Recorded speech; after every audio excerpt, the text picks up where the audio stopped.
सभी साथी भाइयों को मेरा नमस्कार। आज सर ने बहुत महत्वपूर्ण विषय पर आप लोगों का मार्गदर्शन किया। इसमें मेरे भी कुछ कॉन्सेप्ट क्लियर हुए कि कोर्ट प्रोसीडिंग कैसे होती है, कैसे इसका ट्रायल चलता है और हमें अपने बचाव में क्या क्या दस्तावेज विपक्षी से मांगने चाहिए। वैसे कोर्ट कचहरी तो मैंने बहुत काटी है, बहुत लंबा समय मेरा कोर्ट के अंदर ही बीतता रहा है, लेकिन सर ने जो जानकारी दी वो बहुत अद्भुत थी। और मैं कहूँगा कम से कम आप इसको आज की जो लाइव था उसको कम से कम 4 बार अलग अलग टाइम में, मतलब अलग अलग दिन में जरूर देखें, जिससे ये चीज आपके दिमाग के अंदर बैठ जाएगी कि क्या क्या कार्रवाई होती है, क्या क्या इसकी प्रोसीडिंग है, इसके क्रिया चालन कैसे करना है। और सबसे बड़ी बात है, इसमें कोई भी पैनिक नहीं होना है। सर ने जिस हिसाब से बताया वो ढंग इतना सुंदर है जिससे कई सारे डाउट क्लियर हुए। हमारी जो सबसे बड़ी गलती ये होती है कि जब भी हमारे पास वित्तीय संस्थान कोर्ट की मार्फत जब भी हमसे प्री कॉग्निजेंस कॉग्निजेंस या संबंध भेजता है तो हम उसको लापरवाही से लेते हैं। वही लापरवाही हमारे लिए एक बड़ी सबब बन जाती है, बड़ी परेशानी बन जाती है। और जो खर्चा हमारा नाम मात्र के रुपयों का होता है वो एक बड़ी राशि का रूप ग्रहण कर लेता है। अगर एक बार मामला कोर्ट में चला गया और आपका सेटलमेंट नहीं हो पा रहा है या सेटलमेंट नहीं हुआ है या आपके पास सेटलमेंट की राशि नहीं है, तो आप लोगों को कोर्ट के केस में लापरवाही नहीं करना है। कोई ना कोई वकील साहब ढूंढ के अपने जान पहचान से, या आजकल के बहुत ऐसी सुविधाएं हैं जो हम एक शहर से बैठे बैठे किसी भी अन्य शहर के वकील साहब से कांटेक्ट कर सकते हैं, जिसके लिए मैं आपको क्लियर बता रहा हूं। अगर आपको कोई वकील साहब ढूंढना है तो गूगल इसका बहुत अच्छा माध्यम है, जस्ट डायल है, जिससे आपको ये पता लग सकता है कि आपको कौन से वकील साहब करना है। लेकिन इसके लिए बहुत आप लोगों को सावधानियां रखनी पड़ेंगी। ऐसा ना हो कि आप कहीं गलत फ्रॉड के शिकार हो जाओ, किसी और गलत जगह पे आप अपना वकील साहब से बात करो, क्योंकि बहुत सी चीजें ऐसी होती हैं जो गूगल पे तो उपलब्ध है लेकिन हम उस पर विश्वास नहीं कर सकते हैं। कई बार मैंने न्यूज़पेपर में भी पढ़ा है कि लोग गूगल पे किसी कंपनी का, वित्तीय संस्थान का टोल फ्री नंबर ढूंढते हैं, जबकि वो उस वित्तीय संस्थान का टोल फ्री नंबर ना होकर साइबर फ्रॉड का नंबर होता है। और वो साइबर फ्रॉड से कांटेक्ट करते हैं और साइबर फ्रॉड को भी इस हिसाब से उनको तवज्जो देते हैं, इस हिसाब से उन्हें मैनेज करते हैं कि जो भी कस्टमर होता है या क्लाइंट होता है उसको ये महसूस ही नहीं हो पाता कि हम किसी फ्रॉड से बातें कर रहे हैं। तो इसलिए अगर आप एक शहर से बैठे हैं और आपके गृह क्षेत्र से हजारों किलोमीटर दूर वित्तीय संस्थान ने आपके ऊपर कोई केस फाइल किया है, तो सर ने जो अपने 4-5 महत्वपूर्ण शहर बताए हैं, जैसे दिल्ली, जयपुर, कोलकाता, चंडीगढ़, लुधियाना, तो इसमें तो अपने अपने हमारे जो सर के द्वारा बेस्ट एडवोकेट सर्विस, बहुत नाम मात्र की राशि में सर्विस प्रोवाइड करा रहे हैं और अपने किसी भी साथी भाई को उनसे कोई दिक्कत नहीं है। तो आप लोगों को कभी भी कोर्ट का प्री कॉग्निजेंस कॉग्निजेंस सम्मान आने पर घबराना नहीं है। और कोई भी एक बहुत से रिकॉर्डिंग में मैं बात करता हूँ तो रिकवरी एजेंट छूटते ये धमकी देता है, देखो वारंट इशू करा के लाता हूँ, वारंट इशू करवाता हूँ, मैंने वारंट इशू करवा रखा है, या वारंट इशू वारंट मेरी फाइल में लगा हुआ है। तो वो सिर्फ एक आपको एक खोखली धमकी है, लेकिन इस खोखली धमकी को लाइटली भी नहीं लेना है। और जब भी कंपनी, वित्तीय संस्थान आपके ऊपर कोई कोर्ट केस करती है तो कोर्ट केस करने का एक ही मकसद होता है कि सेटलमेंट। कंपनी आपसे थक चुकी है और कंपनी को भी कहीं ना कहीं ये डर है कि आपके ऊपर लगा हुआ पैसा डूब सकता है, इसीलिए कंपनी आपके ऊपर केस करती है कि आप कहीं झुक जाओ, कहीं सेटलमेंट की कोई बात शुरू करो और जो सेटलमेंट दोनों पक्षों के बीच में तय हो उतना रुपया उनका जमा हो जाए। तो कोर्ट केस करने का एक ही उद्देश्य है कि उनको आपसे पैसे की प्राप्ति हो जाए और सेटलमेंट हो जाए। सर ने एक बात अभी बहुत अच्छी बताई, कंपनी कभी नहीं चाहती है कि केस का जजमेंट आए, क्योंकि जजमेंट होने में कंपनी का ही नुकसान होता है। क्योंकि जजमेंट में क्या है, आपको 2 वर्ष तक की सजा, या जैसे जैसे केस है सेक्शन 25 के केस में 2 वर्ष की सजा या दुगनी पेनल्टी, ईएमआई की राशि का दुगना भुगतान। अन्य जो केस है उसमें भी कई जगह जुर्माने का भी प्रावधान है, जेल का भी प्रावधान है। तो कंपनी कभी नहीं चाहती कि आपके विरुद्ध कोई कार्रवाई हो जाए। कंपनी का केस करने का सिर्फ एक ही मकसद होता है कि आपसे पैसे की प्राप्ति हो जाए, क्योंकि सारा लड़ाई अर्थ की है, और अर्थ मतलब धन, रुपया, पैसा। इसमें आपको लापरवाही नहीं करना है। अगर आपके पास प्री कॉग्निजेंस का नोटिस आए, कॉग्निजेंस का नोटिस आए, तो अपने वकील साहब, कोई भी वकील साहब अपॉइंट करके उस कोर्ट में अपना वकालतनामा लगवा दें और आराम से बैठें। मेरे अपने खुद के केस में 2-2 साल, 2.5 साल हो गए हैं, मैं अभी तक प्रेजेंट नहीं हो पाया हूँ, क्योंकि मेरे वकील साहब अपने आप ही मैनेज कर लेते हैं। यही मैं घबरा जाऊं, कोर्ट में अपने वकील साहब को वकालतनामा ना लगवाऊं, कोर्ट के नोटिस आ रहे हैं और मैं उनका कोई रिप्लाई नहीं दे रहा हूँ, या अपना वकील साहब के माध्यम से वहां पर हाजिर नहीं हो रहा हूँ, तो सारी समस्या की जड़ वही बनती है। इसीलिए आप लोगों को कोई भी कोर्ट का सम्मन आता है, प्री कॉग्निजेंस आता है, कॉग्निजेंस आता है, उसमें लापरवाही ना करते हुए किसी भी वकील साहब के माध्यम से उसमें प्रेजेंट होना है। और सर ने ये भी बताया कि अगर आप हजारों किलोमीटर दूर रहते हैं तो आप किस तरीके से बिना कोर्ट में हाजिर हुए एक एप्लीकेशन लगा के बार बार जाने से भी मुक्ति पा सकते हैं।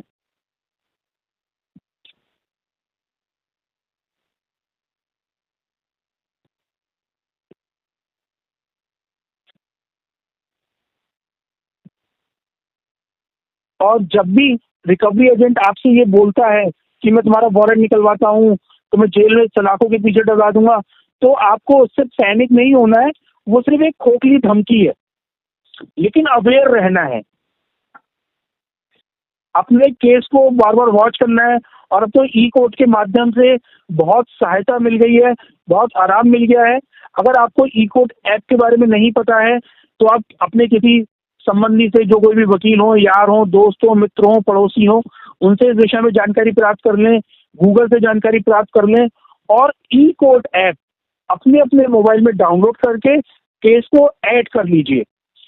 इससे आपके केस में क्या चल रहा है, क्या आपके ऑर्डर पास हुआ है, या वर्तमान में क्या नेक्स्ट डेट पड़ी है, किसी की भी आप ई कोर्ट के माध्यम से अपनी तो अपनी किसी की भी कोई भी चीज निकलवा सकते हैं, बशर्ते आपके पास केस नंबर हो, या कंपनी का नाम हो, या एक्यूज्ड का नाम हो, शहर का पता हो, स्टेट का पता हो, तो आप उसमें जाके फाइंड कर सकते हैं। उसके लिए कोई एक्स्ट्रा प्रोविजन नहीं है कि हमें उसकी डाटा नहीं मिलेगा।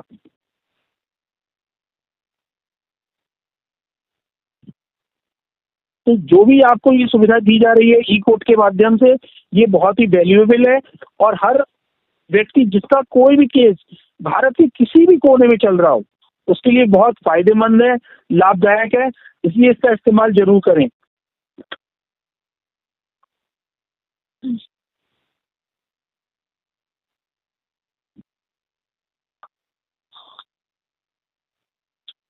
जो लास्ट वीक मेरे पास कॉल आई, जो लोग साथी भाइयों ने मेरे को कॉन्फ्रेंस पे कॉल कराई, उसमें जो साथी भाई पहले से सुनते आ रहे हैं उनके लिए तो कोई नई चीज नहीं है, लेकिन बहुत से साथी भाई ऐसे होंगे जो हमारे लाइव में पहली बार जुड़ रहे हैं, या पहली बार जुड़े हुए हैं, और जो पहली बार हमारा लाइव भविष्य में सुनेंगे भी।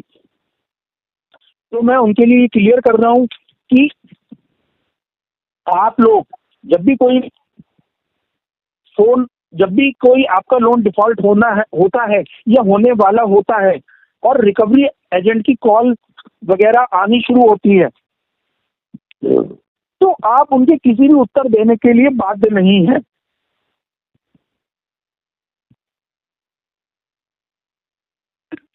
बहुत सी जब उनसे बहस हो जाती है रिकवरी एजेंट की, बोरोवर की, तो वो लोग रिकॉर्डिंग जब मेरे पास भेजते हैं तो मैं सुन के अपना माथा पकड़ लेता हूँ। वो आपसे ऐसे प्रश्न कर रहा होता है जैसे वो कोई जज हो और आप कोई मुजरिम हो। आपको उनकी किसी बात का कोई भी उत्तर नहीं देना है जब तक वो आपके 5 प्रश्नों का उत्तर ना दे दे। जो कोई बंदा आपके 5 प्रश्नों का उत्तर देता है, आप सिर्फ उसी को ही सफाई देने के लिए, अपनी बात रखने के लिए बाध्य हैं। और मैं तो कहता हूं कि सबसे बड़ी बात है कि आप लोगों को आप लोगों के द्वारा लोन डिफॉल्ट होने पर फोन उठाना या नहीं उठाना, ये आपका खुद का विवेकाधिकार है, स्वेच्छाधिकार है। इसमें कोई भी आपको बाध्य नहीं कर सकता कि आपको फोन उठाना ही उठाना है। और अगर आप फोन नहीं उठाएंगे तो आप पे कोई सजा हो जाएगी या आपको कोई आके डांटेगा या फटकारेगा।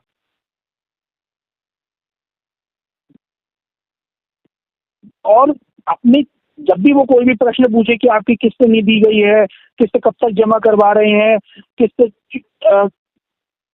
किस्त लेट क्यों हो गई है, और आप पे ये हो जाएगा वो हो जाएगा, तो आपको उससे 5 प्रश्न पूछने हैं।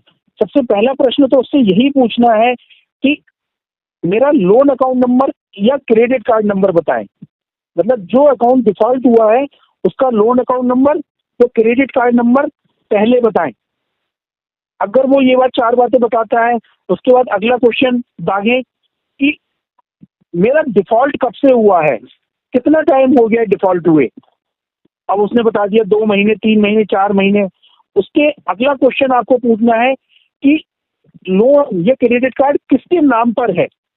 उसके बाद वो ये भी बता देता है कि फलाने के नाम पर है। उसके बाद ये पूछना है कि हमारी राशि कितनी है, टोटल आउटस्टैंडिंग कितना है, जिसमें प्रिंसिपल कितना है, मिनिमम ड्यू कितना है और टोटल आउटस्टैंडिंग कितना है। इसके बाद एक आध क्वेश्चन आप अतिरिक्त पूछ सकते हैं अपना कि लास्ट पेमेंट कब की थी मैंने और कितनी की थी, वगैरह वगैरह। अपने 4-5 क्वेश्चन जब आपने उससे पूछ लिए और उसने उसका संतोषजनक जवाब दे दिया और वो चीज आपके फोन में रिकॉर्ड हो गई, समझ लिए 50% अभद्रता के, बदतमीजी के, दुर्व्यवहार के खत्म हो गए चांस। अगर आपने ये 4-5 क्वेश्चन अपने ऋण या अपने क्रेडिट कार्ड के संबंध में पहले पूछ लिए, किसी भी उत्तर को देने से पहले 5 बार 5 क्वेश्चन ये जरूर पूछने हैं जो मैंने अभी आपको बताए हैं। इस बात का मुझे बहुत अफसोस होता है कि जो कोई भी बंदे के पास जब पहली बार, दूसरी बार, तीसरी बार रिकवरी एजेंटों के फोन आते हैं तो वो बहुत ही नर्वस हो जाते हैं, बहुत ही डर जाते हैं और अपने आप को एक मुजरिम की भांति, एक क्रिमिनल की भांति मानने लगते हैं। तो ये क्लियर है कि आपने कोई भी लोन लिया और वो डिफॉल्ट हो गया, वो कोई अपराध नहीं है। उसके लिए आपको अपने आप को गिल्टी नहीं मानना है और ना ही आपके पास कोई अननोन व्यक्ति का फोन आता है तो आपको उसको कोई सफाई नहीं देना है कि लोन डिफॉल्ट क्यों हुआ, उसके क्या कारण थे, कब अगली किस्त कब तक देंगे, पैसा लेते समय तो बड़ा अच्छा लग रहा था, तुम्हारे घर का खर्चा कैसे चल रहा है, इत्यादि इत्यादि जो वो बेवकूफी के क्वेश्चन पूछते हैं ना।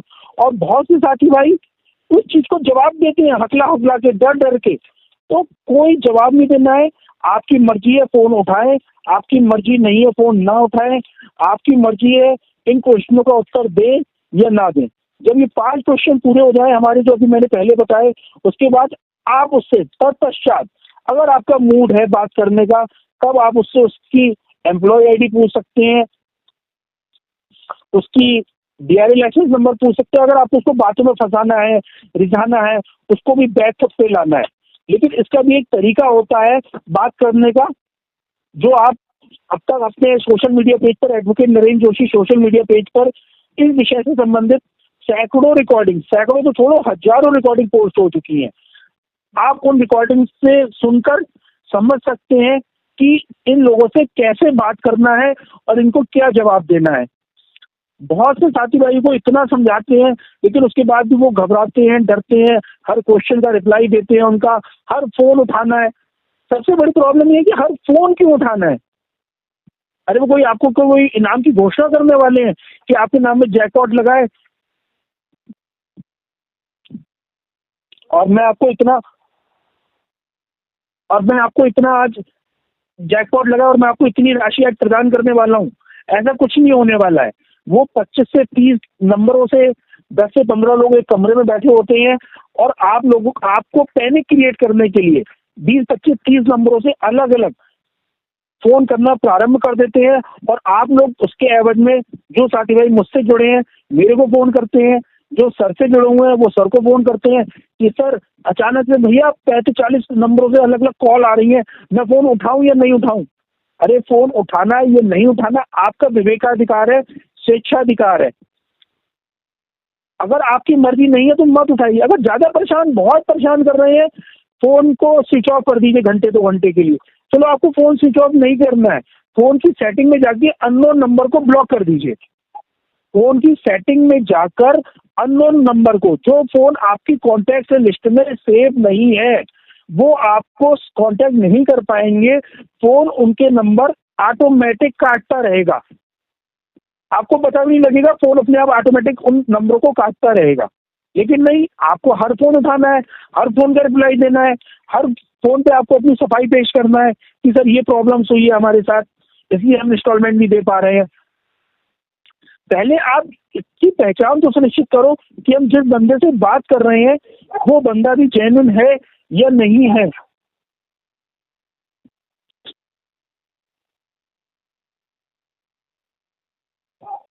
सारी फोन कॉल रिकॉर्डिंग पे ही बात करें। और ज्यादा अगर कोई अभद्रता होती है, ये अगर अभद्रता अगर आपकी डिटेल शेयर करने के बाद होती है तो ये आपके लिए एक बहुत महत्वपूर्ण पॉइंट मिलेगा आपको। इससे लास्ट वीक मैंने, आप लोगों ने मेरी बहुत सहायता की है। जो जो मैंने ट्वीट के comment advocate Narendra Joshi WhatsApp channel पे डाले, उससे आपका मुझे बहुत प्यार मिला। भले ही 25-30 कमेंट हुए, लेकिन 25-30 साथी तो हमारे ऐसे हैं जो जागरूक हैं। उन्होंने उन व्यक्तियों की सहायता की जो बहुत परेशान थे और उन सबको डीएनडी मिला मिनिमम 30 डेज का। मेरी डिमांड 90 दिन की होती है, 60 दिन की होती है, लेकिन मुझे पता है कोई कंपनी 60 दिन का, 90 दिन का डीएनडी नहीं देती है, लेकिन मिनिमम 30 दिन का तो डीएनडी मिलेगा ही मिलेगा। 30 दिन के डीएनडी पे आपके फोन पे कोई भी कॉल नहीं आएगी और आपके घर और कार्यस्थल पर कोई भी विजिट नहीं होगी। तो अगर आज किसी एक साथी भाई का मैं आप लोगों को ट्वीट करने के लिए प्रोत्साहित कर रहा हूँ, ये ट्वीट करने के लिए निवेदन कर रहा हूँ, तो प्लीज आप कोऑपरेट करें, क्योंकि ये सिचुएशन कल आपके साथ आएगी। आप सारे कमेंट्स पढ़ेंगे तो जो भी मैं ट्वीट लगाता हूँ उसमें 10 आईडी कम से कम मेरी अपनी लगी होती है। मतलब 10 ट्वीट मैं अपनी आईडी से करता हूँ उस बंदे के लिए जो वास्तव में मुझे लगता है बहुत परेशान हुआ है, इसको डीएनडी मिलना चाहिए, इसके साथ अन्याय हुआ है, इसके साथ वित्तीय संस्थान के रिकवरी एजेंटों ने ज्यादा ही अभद्रता और दुर्व्यवहार किया है। मैं उसी केस में चैनल पर advocate Narendra Joshi associate channel WhatsApp channel पर ट्वीट की आप लोगों से रिक्वेस्ट करता हूं और आप लोगों का भरपूर प्यार मिलता है, भरपूर सहयोग मिलता है। भले 20-25 कमेंट आते हैं, लेकिन इतने आना भी एक बहुत अच्छी बात है। आपको ध्यान होगा पिछले लाइव में भी मैंने आप लोगों से रिक्वेस्ट की थी कि कम से कम हर घर से 3 से 4 ट्वीट आईडी जरूर बनाएं, क्योंकि कोई सा भी घर ऐसा नहीं होगा जहां कम से कम 2 या 3 मोबाइल नंबर एंड्रॉइड ना हो, जहां 2 या 3 मोबाइल एंड्रॉइड ना हो, और हर एक मोबाइल में कम से कम 4 या 5 ट्वीट आईडी आपके घर के परिवार के सदस्यों के नाम से बनाई जा सकती हैं और आप उस पर ट्वीट कर सकते हो। लास्ट वीक भी मैंने कहा था अगर बनिए तो मधुमक्खी के छत्ते की तरह बनिए, कि कोई भी रिकवरी एजेंट हमारी तरफ एक गिट्टी फेंकने से डरे। वो ये सोचे कि ये लोग तो पूरा झुंड है, अगर हम 30-35 लोग हैं ना तो ये लोग 300-350 बंदे हैं, जो एक मधुमक्खी एक डंक मारेगी। एक डंक का मतलब एक ट्वीट होगा। और किसी वित्तीय संस्थान के लिए अगर 100-150 ट्वीट हो जाते हैं और 100 से ऊपर रीपोस्ट या रीलाइक हो जाते हैं, तो ये अपने आप में एक बहुत बड़ी बात है कि उनकी पब्लिकली सार्वजनिक रूप से सोशल मीडिया पर वित्तीय संस्थान की विद एविडेंस इतनी बदनामी हो रही है। आप लोगों ने नोटिस किया होगा जो जो मैंने ट्वीट किए हैं उसमें फुल एविडेंस लगाता हूं मैं, video recording, audio recording, screenshot. और जो मेरा साथी भाई होता है उसको भी मैं ये बोलता हूँ कि रिकॉर्डिंग में ये बात जरूर बोलना, जैसे तुम छुट्टी के दिन आए हो तो तारीख बोलो, दिन बोलो, समय बोलो, ये एविडेंस बनते हैं। वही चीज हम रिकॉर्डिंग में डालते हैं, वही चीज हम वीडियो पोस्ट करते हैं वहां पर जाकर, और उसी चीज के स्क्रीनशॉट लगाते हैं। और ट्वीट जो कमेंट्स किया जाता है जो भी 4-5 लाइनों का, उसमें भी मैं सिर्फ काम की बातें लिखता हूँ। अगर आप सारे उस प्रत्येक ट्वीट के 10 कमेंट पढ़ोगे जो मेरी आईडी के लिखे होंगे, वो आप अपने आप समझ जाओगे कि मैंने प्रॉपर लीगली भाषा में शब्दों को समाहित करते हुए, शब्दों का पूर्ण इस्तेमाल करते हुए, एक एक शब्द चुनिंदा होता है ट्वीट करने में, क्योंकि शब्दों की जो उसमें था ना लिमिटेड होते हैं, हम उसमें पूरी कहानी नहीं लिख सकते भर के, एक एक शब्द को चुनिंदा करके लिखता हूं मैं। अगर आप वो ट्वीट पढ़ने लगो सिर्फ, और उन सारे ट्वीट को लाइक कर दो या रीपोस्ट कर दो, तो भी आपको बहुत जानकारी प्राप्त होगी। क्योंकि कल को अगर आपके ऊपर भी कोई इस टाइप की प्रॉब्लम आएगी तो आपको मुझसे सहायता मांगने की जरूरत नहीं पड़ेगी, ना ही सर के पास जाने की जरूरत पड़ेगी।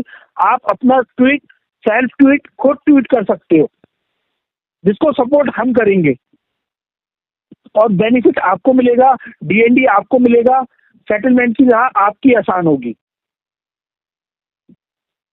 जितनों की ट्वीट हुए हैं उन सबको डीएनडी मिला है।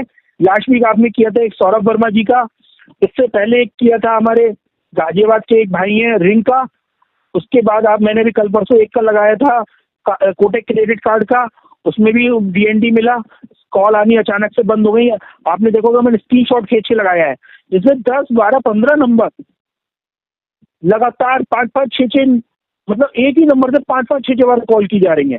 कम से कम 15 नंबर की मैंने लिस्ट लगाई थी एज ए एविडेंस, जिससे तुरंत उस बंदे का जिसका कार्ड था सोशल मीडिया टीम से उसके बाद फोन आया और तुरंत कहा गया कि आप ट्वीट हटा लीजिए, इन नंबरों के कॉल आपको दोबारा नहीं आएंगे। हमने तुरंत एजेंसी को सतर्क कर दिया है, एजेंसी से मना कर दिया है, उसको डीएनडी दे दीजिए, दिया है। तो थोड़ा सा आप लोग अवेयर बनिए और समय के साथ चलिए। सोशल मीडिया में बहुत पावर है, और सबसे बड़ी बात है जब सर आपके मार्गदर्शक हैं, मैं आपका मार्गदर्शक हूँ, तो आप लोगों को तो कोई चिंता करने की जरूरत ही नहीं है। आप लोग बस हमारे पीछे पीछे चलिए, आप लोग खुद ही भव सागर से पार हो जाएंगे। जैसे अभी सैकड़ों साथी भाई अब इस मार्च, फरवरी और मार्च के महीने में निकले हैं, ये सिर्फ आपके लिए किया जा रहा है कि आप लोगों को इन तनाव से बाहर आए, आप लोग एक फिर से एक अपना पुराना जीवन, जैसे जो भी खुशी का था, हंसी खुशी का माहौल था, वैसे आप लोग फिर से जिए, फिर से अपनी जिंदगी जिए। तो हमारा उद्देश्य सिर्फ इतना होता है, कोई हमें इसमें लालच नहीं है कि हम ट्वीट करेंगे तो जैसे और जो क्रिकेटर होते हैं, फिल्म स्टार होते हैं, वो एक ट्वीट करते हैं तो उन्हें 8 करोड़ मिलता है, किसी को 16 करोड़ रुपए मिलते हैं, किसी को 10 लाख रुपए मिलते हैं। तो मैं अगर अपनी ट्वीट आईडी से मिलता हूँ तो मुझे 5 नए पैसे की फूटी कौड़ी नहीं देता है कोई। तो लेकिन सिर्फ एक दिल को एक वो है कि हम उस परेशानी से गुजर चुके हैं, तो हम आपके अंदर एक अपना भाव देखते हैं, हम आपके अंदर अपनी एक प्रतिमा देखते हैं कि आप जिस परेशानी से हम गुजरे हैं, जो तकलीफ हमने उठाई है, उस तकलीफ से कम आप तो ना गुजरे। सिर्फ इसीलिए वो ट्वीट का कमेंट्स, जो ट्वीट की निवेदन है, वो चैनल पर डाली जाती है कि आप लोग भी उसमें नई नई चीजें सीखें, हमारा फॉलो करें और हमारे पीछे पीछे चले जैसा हम कर रहे हैं। क्योंकि कल को अगर आपको भी अकेले चलना पड़ा तो ऐसा ना हो कि आप उस रास्ते से बिल्कुल अनभिज्ञ हो। क्योंकि मैंने कहीं किताब में पढ़ा था, अगर आप किसी रास्ते से जा रहे हैं और वह कांटे पड़े हुए हैं और आप कांटों पे चल रहे हैं, तो कम से कम आप जिन कांटों पे चल रहे हैं उन कांटों को हटाते हुए चलिए, क्योंकि इसके पीछे जो पीढ़ी आ रही होगी उसको तो कम से कम वो रास्ता साफ मिले, बिना कांटों का मिले। अगर आज हम इस परेशानी से फेस कर रहे हैं तो क्या जरूरी नहीं कि हमारी 15 साल बाद, 20 साल बाद जो पीढ़ी आएगी हमारे आगे, वो इन परेशानी में नहीं फंसेगी? वो भी फंसेगी। समय है, ये ऐसे ही चलेगा।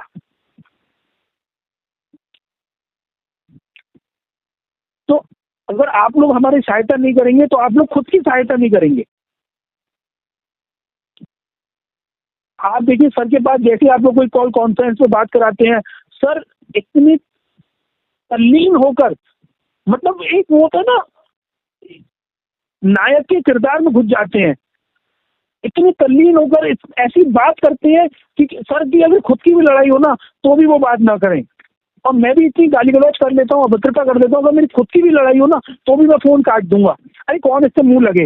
लेकिन जब आप लोगों का फोन आता है तो हमें इसलिए बात करनी पड़ती है कि आप लोग ये ना सोचे देखो सर डर गए, देखो आशु अग्रवाल जी डर गए, नरेंद्र जोशी डर गए, ये लोग बहाना बनाते हैं, इन पर टाइम नहीं है। दरअसल यही बात करना नहीं चाहते हैं, ये रिकवरी एजेंट से डरते हैं फोन पे बात करने में। अगर मेरे खुद के 9 लोन 10 लोन डिफॉल्ट हुए, मैंने आज तक किसी रिकवरी एजेंट से कोई बात ही नहीं करी। फोन उठाया, उनने अपना कुछ बोला, हमने उससे 4 क्वेश्चन लाए, बोला नहीं बोला, फोन काटा, थोड़ी देर फोन को स्विच ऑफ में डाल दिया। लेकिन अब आपका जब फोन आता है तो हम इसलिए बात करते हैं कि आप लोगों को ये ना लगे देखो ये भी डर गए रिकवरी एजेंट से, जैसे हम डर रहे हैं ना ऐसे ये भी डर रहे हैं। हमारी लड़ाई लड़ने का उद्देश्य ये होता है कि हम आपकी बात को रख सकें, आपको उनसे कैसे बात करना है, और जो रिकॉर्डिंग को नई पीढ़ी सुनेगी, ये जो नए लोग सुनेंगे, उनके मन से एक डर निकलेगा कि इस प्रकार से हमें बात करना है। अगर कोई हम पे जबरदस्ती दबाव बना रहा है, भाई तुम्हारे घर का खर्चा कैसे चल रहा है, तुमने लिया क्यों था, तुम्हारा पैसा था, तुम्हारे बाप का पैसा था, अब कौन भरेगा, तो इसको जिम्मेदारी देने का, इसकी जवाब देने की जिम्मेदारी हमारी नहीं है, ना आपकी है। जिनने लिया है वो अपने आप वसूल लेगा। आप मेरी रिकॉर्डिंग में सुनते होगे तो मैं ये कहता हूँ, भाई तुम इतना पर्सनल क्यों हो रहे हो, जिसने दिया है वो वसूल लेगा, लीगल करो ना। तुम्हारे जो एग्रीमेंट था, जो लोन एग्रीमेंट था, जिसपे तुम लोगों ने ऑनलाइन साइन कराया या ऑफलाइन साइन करवाया, क्या उस एग्रीमेंट में ऐसा था कि तुम लोग इस प्रकार से अभद्रता करोगे, या 5-7 लोग घर आके गुंडे या दबंगई दिखाने की कोशिश करोगे, हेकड़ी दिखाओगे? वो लोग वहीं चुप हो जाते हैं और अपनी अभद्रता पे ऊपर आते हैं, और हमें बस वही करवाना है और उनसे वही रिकॉर्डिंग में करना है, क्योंकि हम लोगों ने loan account number, outstanding, credit card number वगैरह जो इत्यादि जो जानकारी होती है वो हमने उससे पहली रिकॉर्डिंग में पूछ ली है। और मैं ये गारंटी कह रहा हूँ, जिनने आपको ये जो जानकारी प्रदान कर दी, वो कभी आपसे अभद्रता नहीं करेगा। अभद्रता सिर्फ वही करेगा जो आपको जानकारी प्रदान नहीं करेगा, या आप जिससे पूछेंगे नहीं। मैं फिर से रिपीट कर रहा हूँ, अभद्रता सिर्फ वही रिकवरी एजेंट करेगा या वही वित्तीय संस्थान का स्टाफ करेगा जिससे आपने अपने ऋण की, क्रेडिट कार्ड की जानकारी नहीं मांगी है या उसने दी नहीं है। जिसने जानकारी भी संपूर्ण दे दी, वो आपसे कभी भी अभद्रता करने की हिम्मत नहीं करेगा, क्योंकि वो जानता है कंप्लेंट फाइल हो जाएगी, वो भी परेशानी में पड़ जाएगा। तो सबसे पहले आप सारी रिकॉर्डिंग को अपने दिमाग में बैठाइए, आपको कौन से 5 प्रश्न पूछना है वो पूछिए, उसके बाद आपको उचित लगता हो तो आगे बात करिए, नहीं तो अपनी बात कहकर फोन काट दीजिए। घंटों उनसे बात करना, अभद्रता करना या उनकी बातें सुनना, इसके लिए आप लायबल नहीं है।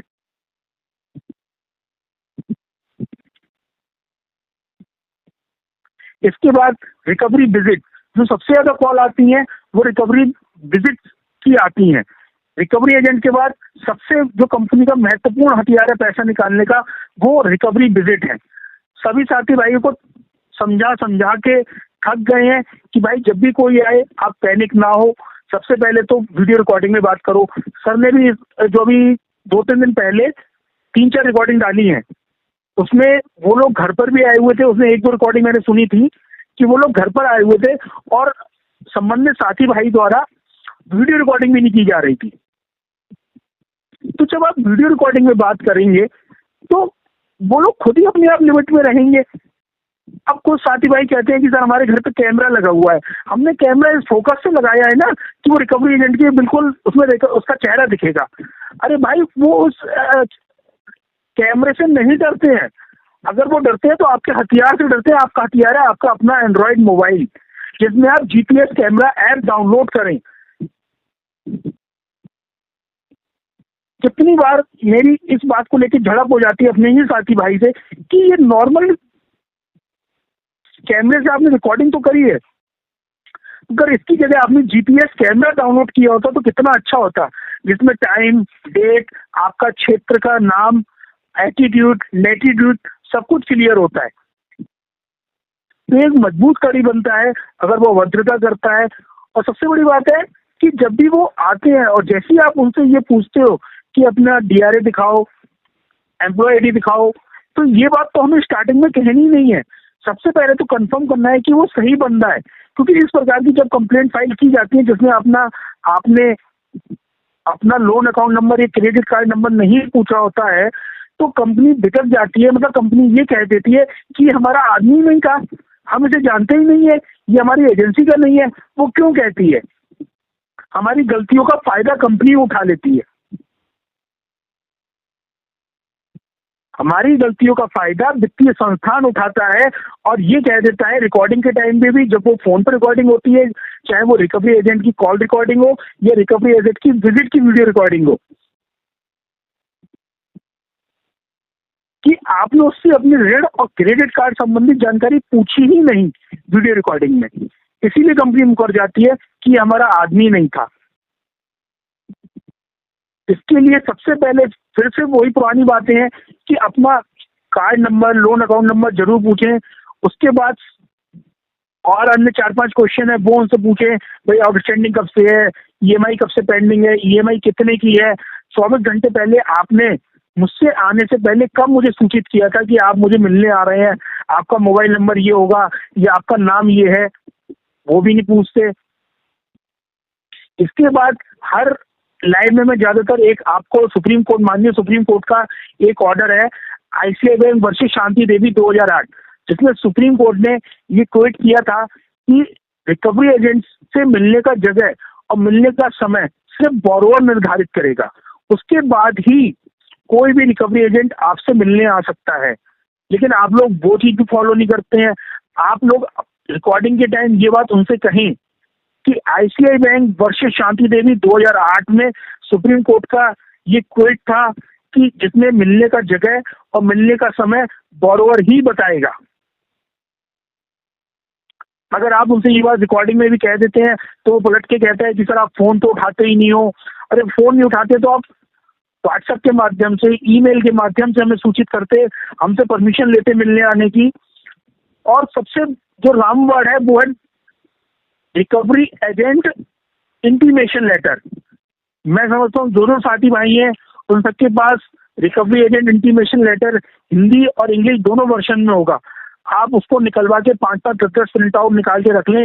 जो कोई भी, अब तक मेरा खुद का तजुर्बा ये रहा है, जिस जिस एजेंट को जो होम विजिट पे आया, चाहे वो बैंक का कर्मचारी था या थर्ड पार्टी एजेंसी का था, उसको अगर वो इंटीमेशन लेटर दिखाया, उसने 2 लाइन पढ़ी, फिर वो ऐसे भागता है जैसे पुरानी पिक्चरों में गंगा जल छिड़कते थे ना तो भूत और चुड़ैल भाग जाती थी, या उनको क्रॉस दिखाते थे तो वो भूत भाग जाता था। ऐसे ही अपना रिकवरी एजेंट इंटीमेशन लेटर पढ़ने के बाद वो खुद ही भाग जाता है। तो आप लोग रिकवरी एजेंट इंटीमेशन लेटर तो कभी भी ना भूलें, क्योंकि किसी भी साथी भाई के घर पर जब विजिट होती है और हम उससे कहते हैं भाई इसके recovery agent intimation letter sign करा, तो वो सबसे पहले उसका सबसे बड़ा आंसर यही होता है, सर वो तो मैंने प्रिंट आउट ही नहीं निकलवाए अभी तक। तो हम कहते हैं हो गया धत तेरे की। तो आप लोग 5-5 10 copy recovery agent intimation letter की जरूर साइन कराएं, जरूर रखवा ले, प्रिंट निकाल के रख ले।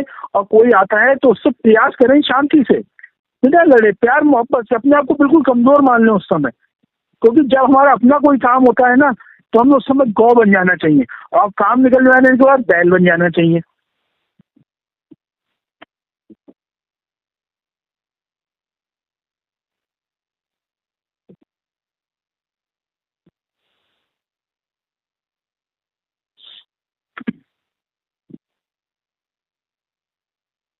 और जब भी कोई अभद्रता हो आपके साथ कॉल रिकॉर्डिंग पे, वीडियो रिकॉर्डिंग पे, उसकी कंप्लेंट कस्टमर केयर पे जरूर फाइल करें। इसके लिए मेरा एक अपना एक ड्राफ्ट है, सर का भी अपना एक ड्राफ्ट है, उसमें हम कंडीशन देख के उस हिसाब से भर के एडजस्ट कर देते हैं। और उसके साथ ऑडियो रिकॉर्डिंग और वीडियो रिकॉर्डिंग अटैच करके कम से कम वित्तीय संस्थान की 4 ईमेल आईडी पर अलग अलग मेल करें। 4 ईमेल आईडी कौन कौन सी हो सकती है? सबसे पहले तो कस्टमर केयर, नोडल ऑफिसर, उसके बाद ग्रीवेंस ऑफिसर और एक प्रिंसिपल नोडल ऑफिसर।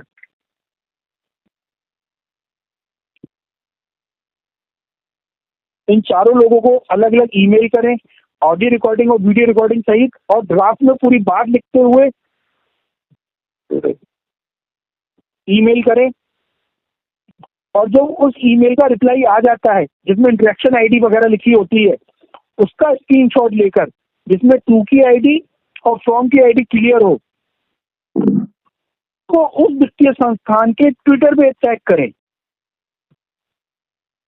मेरी बात समझ रहे हैं ना? ट्विटर पे टैग तभी करें जब आप वित्तीय संस्थान को अपनी शिकायत विद एविडेंस मेल कर दें और वहां से इंटरेक्शन आईडी का आपकी ईमेल पर या आपको टेक्स्ट मैसेज आ जाए, उसका स्क्रीनशॉट लेकर, जिसमें ट्वीट आईडी हो, वो सॉरी, जिसमें एसएमएस आईडी हो या टू और फ्रेम की ईमेल आईडी क्लियर हो रही हो, जिसमें डेट और टाइम भी शो हो रहा हो, उसका स्क्रीनशॉट लेकर उस वित्तीय संस्थान के ट्विटर हैंडल पे टैग करें और अपनी बात उसमें भी कम शब्दों में प्रभावशाली तरीके से लिखेंगे, तो आपको उन लोगों से तो छुटकारा मिलेगा ही मिलेगा और अगले आने वाले 30 दिन और 60 दिन भी उनसे आप लोग मुक्त रहेंगे। जिसके साथी भाई को मेरी बात समझ में आई है वो लिख सकता है यस, और जिसको समझ में नहीं आई है वो नो लिख दे। तो मैं एक बार शॉर्ट में फिर से बहुत कम समय लेते हुए उसको फिर से बता सकता हूँ।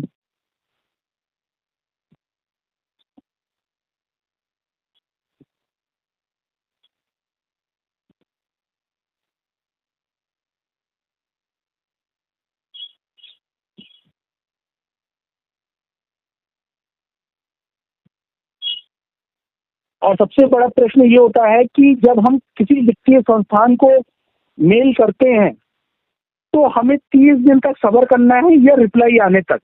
यानी रिप्लाई अगर चौथे दिन आ गया और हमें उसमें ऐसा लगता है कि कोई लूप हॉल है, तो हम उस वित्तीय संस्थान को पलट के रिप्लाई करें कि आपके द्वारा अपने अधीनस्थ कर्मचारियों और रिकवरी एजेंसियों की गलतियों पर पर्दा डालते हुए ये रिप्लाई दिया गया है, जबकि इसके साथ मेरे मजबूत एविडेंस संलग्न थे, अटैच थे। आपके द्वारा उनको दरकिनार करते हुए अपने अधीनस्थ अपने कर्मचारियों की गलतियों पर पर्दा डाला जा रहा है और मेरा शोषण किया जा रहा है। जब आप इसको भी पलट के रिप्लाई करते हैं तब वेट करें कि क्या आता है रिप्लाई। अगर नहीं आता है तो 30 दिन तक रुके या उत्तर आने पर फिर आरबीआई पोर्टल पर, जो कि www.cms.rbi.org.in पर जाके शिकायत फाइल करें। बहुत से साथी भाई कहते हैं कि हमारी शिकायत क्लोज कर दी गई, हमें उसका बेनिफिट प्राप्त नहीं हुआ। तो उसमें मैं इतना ही कहूंगा कि आपके द्वारा शिकायत फाइल करने में कहीं ना कहीं कोई गलती हुई है, आपने कोई स्क्रीनशॉट को सही जगह पे हिट नहीं किया है या अपनी बात को समझा नहीं पाए हैं। मैं आपको एक शॉर्ट रूप में बता देता हूं कि जब भी आप आरबीआई पोर्टल पर, आरबीआई लोकपाल पे शिकायत दर्ज करेंगे तो कम शब्दों में अपनी बात को लिखें और महत्वपूर्ण तरीके से लिखें। मेरे द्वारा इतनी तारीख को वित्तीय संस्थान की इस ईमेल आईडी पर ये शिकायत की गई थी, इसके एवज में वित्तीय संस्थान द्वारा इस तारीख को इस ईमेल आईडी से ये जवाब आया है, जिसमें आपको अपनी उन जो गलत जवाब दिया है वित्तीय संस्थान ने उसके संबंध में जो जो आपको जानकारी हो वो पॉइंट बनाकर अपने उत्तर में लिख दें। उसके बाद ही आरबीआई को शिकायत कंप्लेंट फाइल करें, जिसमें आपको पॉजिटिव रिजल्ट मिलेंगे ही मिलेंगे।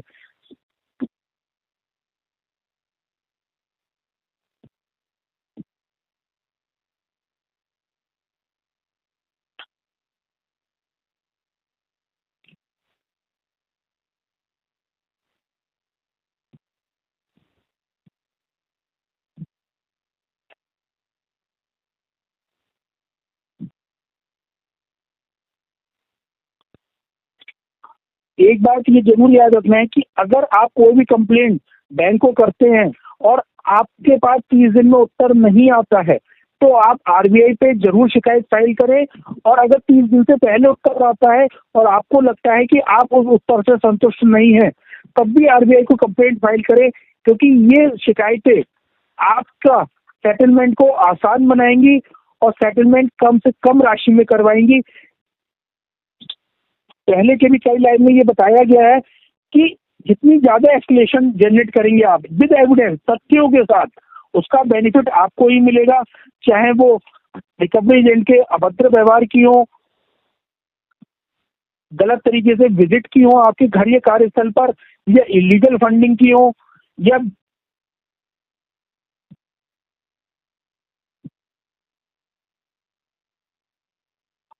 अन्य किसी आपके मैटर से संबंधित हो, तो आप कंप्लेंट जरूर फाइल करें। और अगर आपके ऊपर कोई केस फाइल होता है किसी भी भारत के किसी भी शहर में, तो अपना ईसीएस की जानकारी जरूर मांगे कि मेरे खाते से जो मंथली राशि कटती है वो आपके किस शहर की किस शाखा में किस बैंक में जाके क्रेडिट होती है, उसका पूर्ण विवरण मुझे उपलब्ध कराया जाए।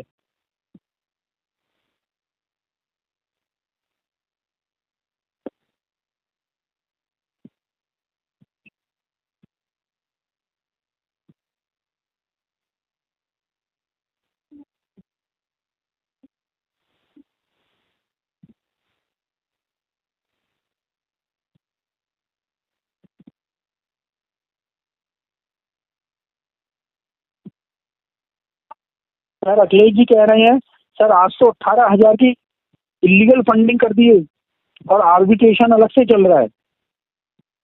अखिलेश जी, सर ने पिछले लाइव में भी बताया था कि अभी 8-10 तारीख तक शांत रहें, 8-10 अप्रैल तक, उसके बाद इसके स्क्रीनशॉट सहित इलीगल फंडिंग की शिकायत जरूर करें। और वित्तीय संस्थान जब बोलते हैं कि हमने इस पैसे को रिवर्स कर दिया है, तो उस समय उनसे ये बात जरूर कहें अपनी ईमेल के द्वारा कि हमारा शिकायत इस बात को लेकर नहीं थी कि आप हमारी एंट्री रिवर्स कर दें, बल्कि इस बात की हमें जानकारी दी जाए कि आपकी किस एजेंसी ने या आपकी किस रिकवरी एजेंट ने या कर्मचारी ने ये इलीगल फंडिंग मेरी बिना सहमति के मेरे खाते में की है अपना टारगेट पूरा करने के लिए। और संतोषजनक जवाब नहीं आने पर आप आरबीआई में कंप्लेंट जरूर फाइल करें। थैंक यू जिंदगी पूछ रहे हैं sir, recovery agent intimation letter किधर मिलेगा? Thank you Zindagi ji. Recovery agent intimation letter sir के जो मेंबरशिप है, यूट्यूब मेंबरशिप, उस पर भी आपको मिल जाएगा सर। उससे तो पोस्ट होगा ना? हाँ, आपको इंटीमेशन लेटर वर्क तब करेगा जब आपने प्रायर नोटिस या इंस्टेंस अकाउंट इंफॉर्मेशन भेज रखी हो। इंटीमेशन लेटर वर्क ही तब करेगा क्योंकि उसमें इंटीमेशन लेटर में प्रायर नोटिस का जिक्र होता है। बाकी यूट्यूब चैनल पे मौजूद, मेंबरशिप पे मौजूद है। ठीक, तो जिन साथी भाइयों को recovery agent intimation letter, ECS stop letter या ईसीएस इंफॉर्मेशन लेटर इत्यादि अन्य महत्वपूर्ण प्रपत्र जो आपके ऋण को समाधान करने में कारगर सिद्ध हो सकते हैं, वो आपको advocate Narendra Joshi YouTube membership पर बड़ी आसानी से मिल जाएंगे। तो आप एक बार मेंबरशिप ले लें सर, महत्वपूर्ण दस्तावेज डाउनलोड कर लें जिसमें बहुत सारे वित्तीय संस्थानों के हजारों की तादाद में सेटलमेंट लेटर भी पोस्ट है, जिससे आपको पता लग जाएगा कि फरवरी, मार्च और अप्रैल में क्या सेटलमेंट रेट चला है किस वित्तीय संस्थान का।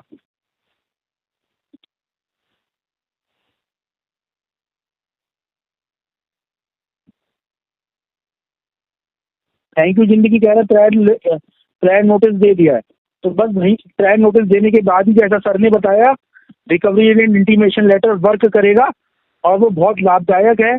और उसके देखते ही रिकवरी एजेंट ऐसे भागते हैं जैसे पुरानी पिक्चरों में गंगा जल छिड़कते ही भूत भागते थे या उन्हें क्रॉस दिखा देते थे।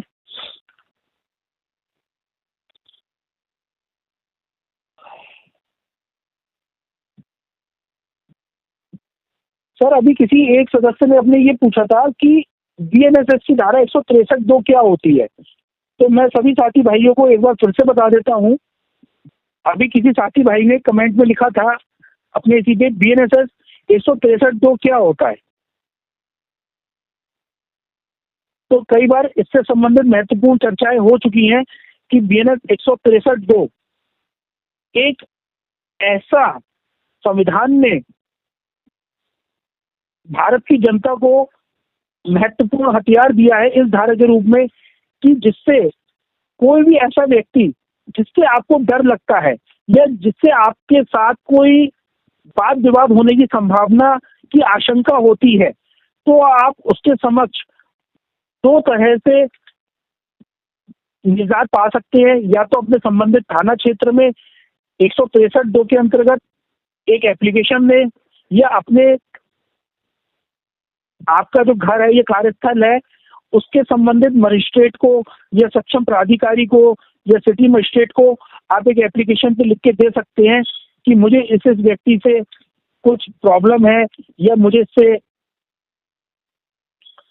वाद विवाद होने की संभावना रहती है, तो ऐसे व्यक्ति को मेरे घर के 100 गज के दायरे में आने से बाधित करने के लिए, आने के रोकने के लिए निर्देश दिए जाए।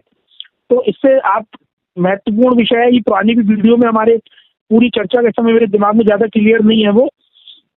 तो अगर आप BNSS की धारा 163(2) के अंतर्गत परमिशन लेते हैं तो आपके घर पर, आपके घर के या कार्यस्थल के 100 गज के दायरे में रिकवरी एजेंट का आना वर्जित हो जाएगा और वो किसी प्रकार से भी आपके संबंध आकर, घर पर आकर, कार्यस्थल पर आकर वाद विवाद नहीं कर सकेगा। उसमें आपके सक्षम प्राधिकारी से आपको एक परमिशन मिल जाती है जो आपके गेट पर लगा दी जाती है। ये आप गूगल पे भी ढूंढ सकते हैं कि 163(2) क्या है पूरी चीज, और पुरानी वीडियो भी ढूंढ सकते हैं जिसमें सर ने पूरा 1.5 से 2 घंटे का एक ब्रीफ वीडियो बनाई थी। इससे पूरा एक सेमिनार, एक तरह से पूरा लेक्चर दिया था सर ने। आप उसको भी जाके ब्रीफ में देख सकते हैं और पूरी जानकारी प्राप्त कर सकते हैं। और सबसे बड़ी बात है, ये कोई बहुत खर्चीली नहीं है, सिर्फ अगर आप खुद सक्षम है तो ये फ्री ऑफ कॉस्ट बन जाती है। अगर आप किसी वकील साहब की सहायता लेते हैं कि जो भी वो आपसे फीस वगैरह लेंगे आपके लोकल स्तर पे, स्थानीय स्तर पे, वो लेके आपकी 163(2) की परमिशन सक्षम प्राधिकारी से आपको दिलवा देंगे।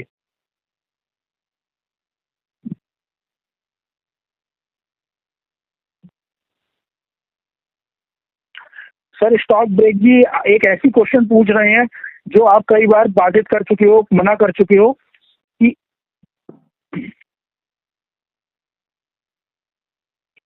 अखिलेश जी कह रहे हैं सर जी हम, अखिलेश जी कहाँ गए, निकल गए सर जी, हम तो आपका और जोशी सर की वजह से रुके हुए हैं, नहीं तो अब तक मैं एस्केलेशन डाल डाल के SBI की धज्जियां उड़ा देता, ईमेल और ट्विटर और एक्स पर। अखिलेश जी आप ट्विटर और एक्स पर लगाइए, कोई मनादी नहीं है।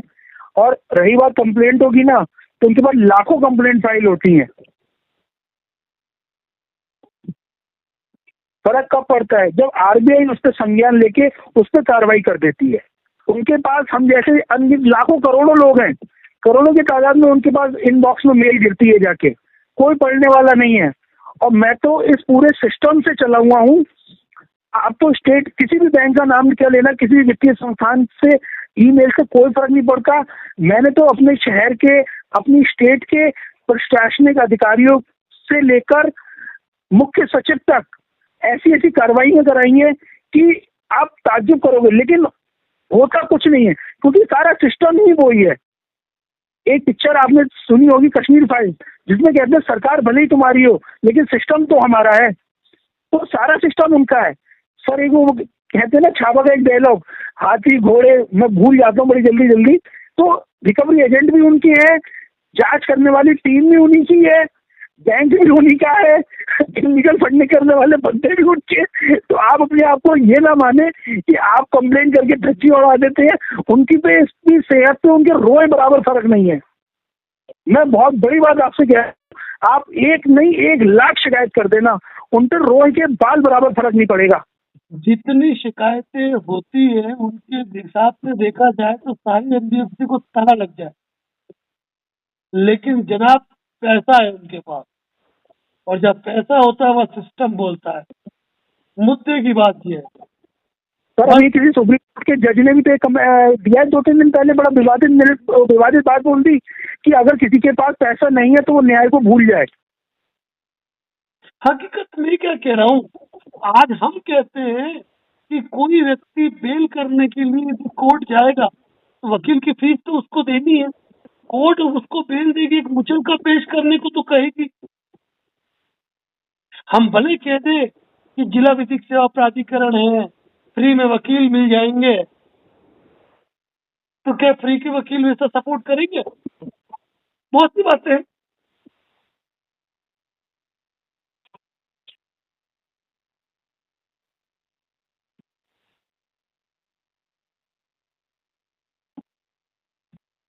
अखिलेश जी कह रहे हैं हमारी कॉल रुक जाती है, गुरु जी हम वहीं पे खुश हैं। तो यही तो हम चाहते हैं आपके, आप कॉल आना रुक जाए, आपकी विजिट बंद हो जाए, कॉल आना रुक जाए। बस हमारा मोटो यही तो है, और है ये हमारा उद्देश्य। जब हमारे को इन दोनों उद्देश्यों की प्राप्ति हो गई तो मान लीजिए कि हमारा जीवन सार्थक हो गया आपके केस में।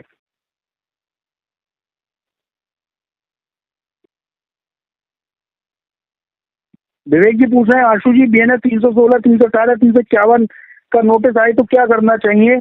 मैं कोलकाता में रहता हूँ, नोटिस कोलकाता से आया है। विवेक जी, अभी आपको थोड़ी देर पहले भी इस विषय में सर द्वारा भी बहुत महत्वपूर्ण जानकारियां दी गई और मेरे द्वारा भी समरी वाइज बताया गया। अगर कोई नोटिस आपके पास आ जाए तो आप किसी वकील साहब के माध्यम से, स्थानीय वकील साहब के माध्यम से अपना वकालतनामा पेश करें, और वकील साहब की मार्फत, मतलब आपके बिहाफ पे आपके वकील साहब आपका केस हियरिंग करेंगे। उसमें आप लापरवाही ना करें, अवेयर रहें। सारी प्रॉब्लम्स कहाँ क्रिएट होती है कि आप लोग लापरवाही कर देते हैं, और जब वारंट कट जाता है और पुलिस आपको ढूंढती है, आपकी स्थानीय पुलिस, तब आप लोग पैनिक हो जाते हैं। उस समय तो कहते हैं जो होगा देखा जाएगा, कोई फांसी थोड़ी चढ़ा देंगे। मेन सबसे बड़ा आदमी का डायलॉग ये होता है, जो भी होगा देखा जाएगा, फांसी थोड़ी चढ़ा देंगे। और जब वारंट आ जाता है, पुलिस ढूंढती हुई आती है, तब पैनिक होते हैं। और उस विषय से भी इसके आगे का क्या प्रोसीजर है, सर द्वारा ऐसे ऐसे पॉइंट बताए गए हैं। अब क्या कहा जाए कि मुझे तो भूख, अगर मैं खाना खाता हूँ तो मैं काजू किशमिश खाता हूँ, पैसे मेरे पास है ही नहीं, मेरे को blood pressure, hypertension, blood pressure और शुगर की बीमारी है, मतलब बहुत सी चीजें बताई हुई है। तो आप इस चीज को भी अप्लाई कर सकते हैं। लेकिन आप तो खुद स्थानीय व्यक्ति हैं वहाँ के, तो आपको तो कोई डर ही नहीं है। आपके पास तो ऑल ओवर इंडिया के बंदे वहाँ पहुंच रहे हैं और आप तो खुद वहीं के हैं, तो ये आपके लिए एक प्लस पॉइंट मिला आपको।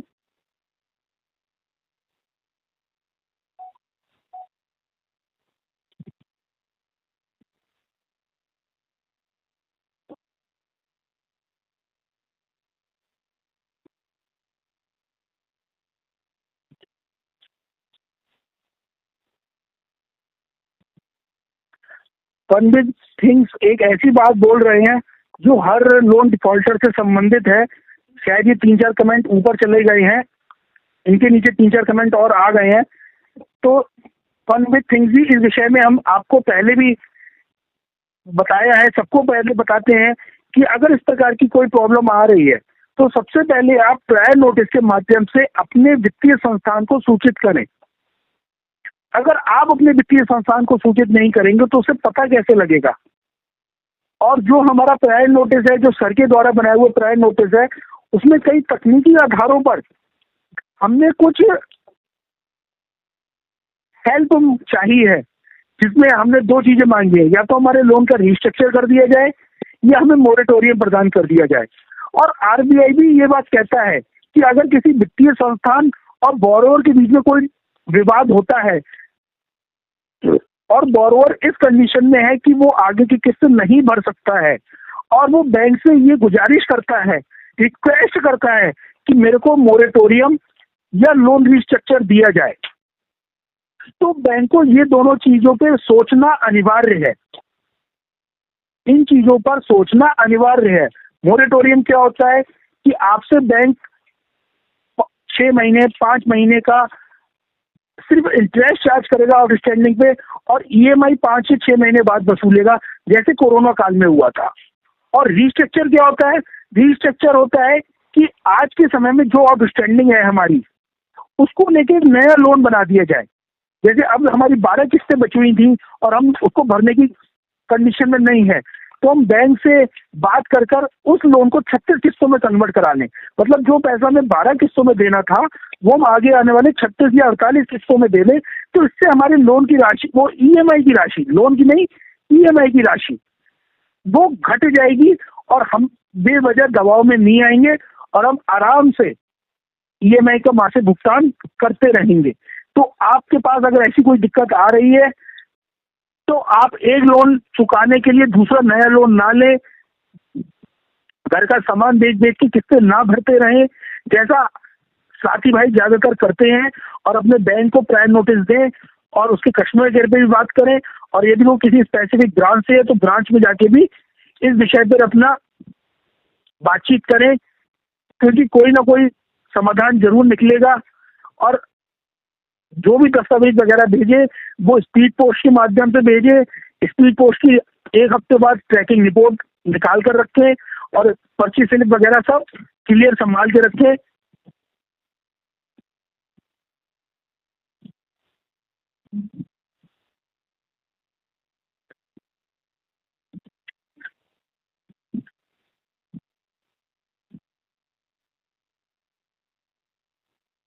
दिनेश जी पूछ रहे हैं एक बैंक का जवाब मेरे 2019 के लॉयर ने दिया था। सर ये तो 7 साल पुरानी बात हो गई है, मैं कुछ गलत समझ रहा हूँ, लेकिन आर्बिट्रेशन अवार्ड पास हुआ है ऐसा लेटर आया है। तो सर ने पहले भी वीडियो में बताया था अगर आर्बिट्रेशन अवार्ड पास होता है तो वो 12 साल तक कारगर रहता है, वैलिड रहता है। तो आप अपने समस्त दस्तावेजी साक्ष्य रिप्लाई विद ऑब्जेक्शन संभाल के रखें और इसका अवार्ड का रिप्लाई विद ऑब्जेक्शन जरूर भेजें।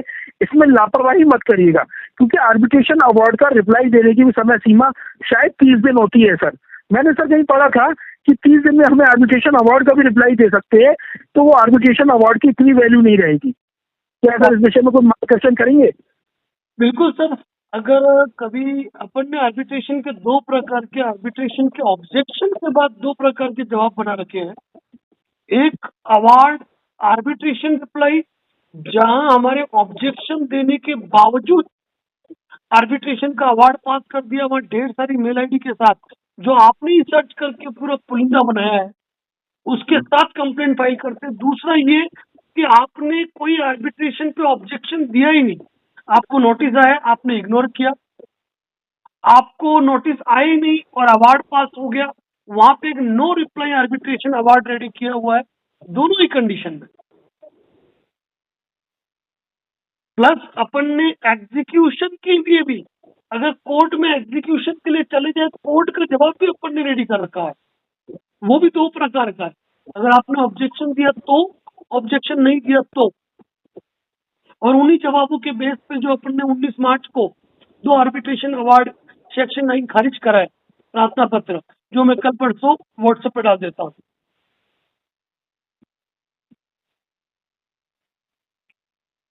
सर जो मल्टीपल आईडी वाला मैंने भेजा था सर, फरवरी में भेजा था और मार्च में मेरे दोनों आर्बिट्रेटर ने आर्बिट्रेशन से विड्रॉ कर लिया है। उसके लेटर मैंने आपको भी भेजे थे। तो मतलब आर्बिट्रेशन विड्रॉल कर लिया है। उसने कहा कंपनी जाने और आप जानो, हम इस आर्बिट्रेशन को नहीं करते हैं, इसको विड्रॉल करते हैं। इसका बेनिफिट मुझे किस प्रकार से मिलेगा? थोड़ा सा सर जरा 4 लाइन में बता देंगे सर। मार्च में करीब 500 आर्बिट्रेशन प्रकरण विड्रॉल हो गए अपने मिलने वालों के, लेकिन उसको मैं सार्वजनिक मंच पे कहना उचित नहीं समझूंगा, उसका कारण कुछ और है।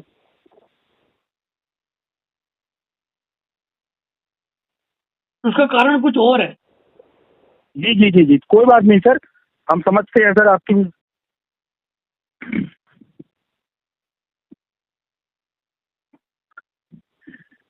विष्णु गुप्ता जी कह रहे हैं मेरे पास 316 318 का केस हुआ है और फर्स्ट डेट 27 मार्च थी, मैं नहीं जा पाया, मेडिकल भेज दिया था, नेक्स्ट डेट 10 जुलाई की लगी है, पहले जमानत लेनी होगी क्या?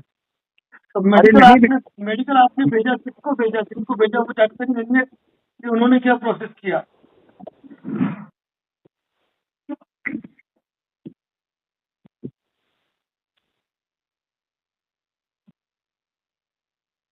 थैंक यू जिंदगी जी, कुछ परेशानियों की वजह से मैं आपको इसका उत्तर नहीं दे सकता हूँ, लेकिन इतना समझ लीजिए इसका कभी भी ये वर्ड अपने मुंह पे नहीं लाना है जो आपने लिख के दिया है। अभी अभी आप बात को समझिए, आप जो चीज लिख रहे हैं ना, आपको ये लाइनें कभी ना ही कभी बोलनी है, ना ही कभी किसी को बतानी है और ना ही कहीं किसी को लिख के देनी है। जो ये आप एक लाइन लिख के दे रहे हैं, ये लाइन बहुत खतरनाक है। आप मेरी बात समझ गए हो तो यस लिख दीजिए।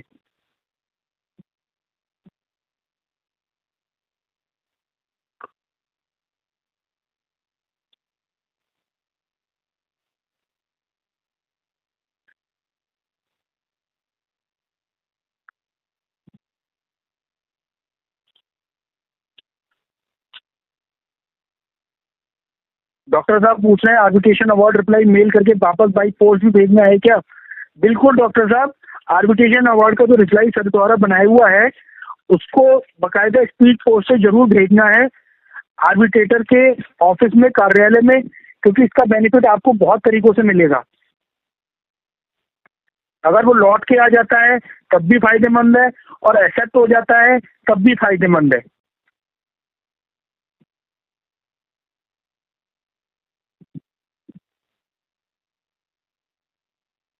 थैंक यू जिंदगी जी, आप समझिए मेरी बात को, आपने मेरा रिप्लाई नहीं दिया अभी तक।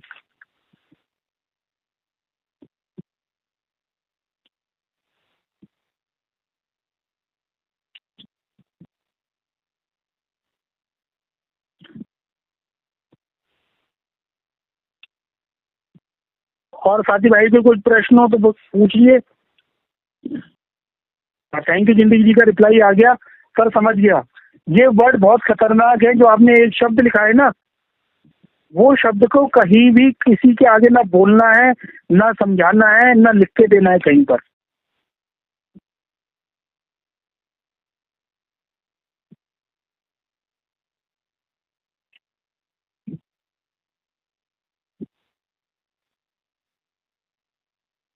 और कोई भी आपके ऊपर केस होता है, चाहे वो सेक्शन 25 का हो, 138 का हो, 316 तो 318 का हो, या कोई सिविल केस ही क्यों ना कर दे वित्तीय संस्थान, आप लोगों को बस पैनिक नहीं होना है। अपने अपने शहर के वकील साहब से टच में रहना है, अवेयर रहना है। और केस तो क्या है, ये तो चलती रहेगी। वो जवानी क्या है जिसमें 2-4 केस दर्ज ना हुआ आपके ऊपर। दिनेश जी को नमस्कार मेरा, जो शायद अब अभिनव गाहूकर के आईडी से कर रहे हैं। शेरवन जी कह रहे हैं, ट्विटर पे मैसेज चेक करिए। शेरवन शिवम अरोड़ा जी, जो प्रायर नोटिस होता है वो सिर्फ आपको स्पीड पोस्ट के माध्यम से कंपनी के कॉर्पोरेट ऑफिस, हेड ऑफिस या रजिस्टर्ड ऑफिस भेजना होता है। मेल हम इसलिए मेल को प्रिफर नहीं करते हैं प्रायर नोटिस की, क्योंकि जो ईमेल वगैरह होती है ना, ये कस्टमर केयर पे जाके रुक जाती है। और कस्टमर केयर वालों के अपने एक रटे रटाए प्रोफॉर्मा है, रटे रटाए जवाब है, और वो इस चीज को क्लियर लिख देते हैं कि मॉरेटोरियम कोरोना काल में दिया जाता था, रिस्ट्रक्चर की सुविधा भी उपलब्ध नहीं है, इसलिए आपका प्रायर नोटिस डिनाई किया जाता है। तो कभी भी प्रायर नोटिस वगैरह भेजें तो कंपनी के हेड ऑफिस, रजिस्टर्ड ऑफिस और ये कॉर्पोरेट ऑफिस को पंजीकृत डाक से भेजें, क्योंकि वहां जो पंजीकृत डाक पहुंचती है वो वित्तीय संस्थानों के प्रशासनिक अधिकारियों के पास जाती है, और वो लेवल हो जाते हैं कि वो हमारी इस चीज का रिप्लाई दे। लेकिन वो रिप्लाई नहीं देते हैं। ये हमारे लिए एक अच्छी बात है कि इस ईमेल, इस प्रायर नोटिस के स्पीड पोस्ट से भेजे गए प्रायर नोटिस का रिप्लाई वो लोग हमें स्पीड पोस्ट से नहीं देते हैं। तो ये एक अच्छी बात है। इसलिए कभी भी ईमेल की सहायता प्रायर नोटिस भेजने में ना लें, इसको अवॉइड करें, और प्रायर नोटिस हमेशा स्पीड पोस्ट के माध्यम से ही भेजें। और कंपनी के रजिस्टर्ड ऑफिस, कॉर्पोरेट ऑफिस और हेड ऑफिस जरूर भेजें। जो एड्रेस आपके लोन डॉक्यूमेंट या आपके क्रेडिट कार्ड एग्रीमेंट में लिखे हो, कोशिश करें उन्हीं ऑफिस के एड्रेस पे प्रायर नोटिस भेजें।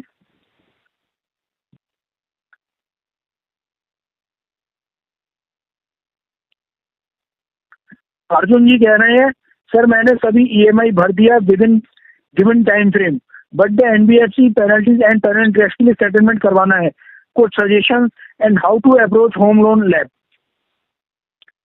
भैया ये थोड़ा लंबा विषय है कि इसमें आपने क्या क्या गलतियां की हैं, क्या क्या आपने कंपनी से पत्र व्यवहार किया है, किन्हीं किन्हीं केस में अगर आपने अपना जो लोन है वो टाइमली भरा है और आपके ऊपर कुछ पैनल चार्जेस, इंटरेस्ट चार्जेस लगे हैं, तो आप कंपनी के नोडल ऑफिसर को एक रिक्वेस्ट लेटर भेजकर वेव ऑफ कराने की रिक्वेस्ट भी मांग सकते हैं, या उनसे उसमें को रिबेट आपको दे दें। तो इस विषय में आप एक लेटर जरूर भेजें कंपनी के हेड ऑफिस, कॉर्पोरेट ऑफिस या लोकल स्तर पे अगर ये चार्जेस लगे हैं लोकल ब्रांच के मार्फत, तो आप उसमें एक रिक्वेस्ट लेटर जिसमें आपने इन चार्जेस को वेव ऑफ की ही मांग की हो या रिक्वेस्ट की हो, या इसमें से कोई रिबेट आपने चाहिए हो, तो वो लेटर जरूर भेजें। पत्र व्यवहार इससे संबंधित जरूर करें।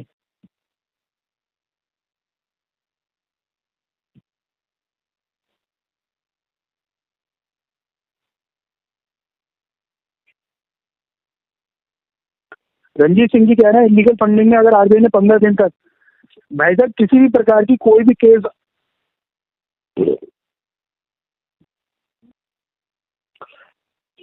रंजीत जी आरबीआई द्वारा कोई भी शिकायत के निस्तारण का समय भी 30 दिन होता है। अगर 15 दिन में आपका कंप्लेंट सॉल्व नहीं हुई है तो आप पैनिक ना हो, 15, 10, 12 दिन और वेट करें। आरबीआई या तो शिकायत क्लोज करेगा या उस पर कोई ना कोई कार्रवाई जरूर करेगा। थोड़ा सा 15 दिन वेट किया है, 15 दिन और वेट कर लें।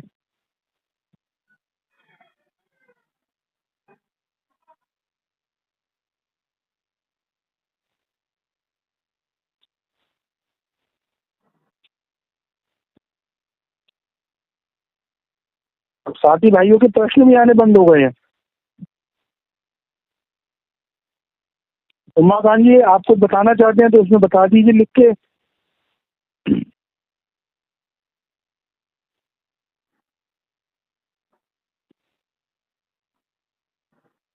जितेंद्र 1985 के, आशु भैया बैंक वाले ईसीएस को बार बार प्रेजेंट कर रहे हैं। लास्ट मंथ में 5 टाइम्स प्रेजेंट किया है और हर बार 295 रुपीज कट रहे हैं, क्या करूं प्लीज बताएं।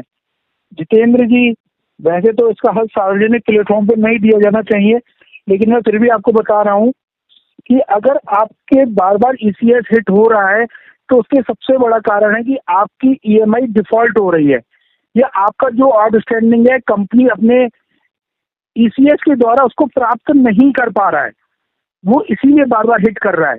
अगर वो पहली बार में प्राप्त कर लेता, अगर वो पहली बार में ही प्राप्त कर लेता तो बार बार ईसीएस हिट करता ही नहीं। अब क्या कंडीशन है आपकी, लोन है, अनसिक्योर लोन है, क्रेडिट कार्ड है, वो ईसीएस किस बात का लगा रहा है, ये काफी चीजें आपके द्वारा क्लियर नहीं की गई हैं, जिस विषय पे इससे ज्यादा जानकारी मैं नहीं दे पा रहा हूँ। लेकिन अगर वो बार बार 295 रुपए काट रहा है और आप आगे लोन भरने में सक्षम नहीं है तो कंपनी को प्रायर नोटिस भेजकर बैंक अकाउंट ऐसे ही छोड़ दीजिए, उसमें कोई भी पैसे की इनकमिंग, आपके रुपयों की इनकमिंग आना बंद कर दीजिए। नहीं तो वो इस प्रकार से हर महीने आपका 1000, 1500, 2000 को महीना काटते रहेंगे।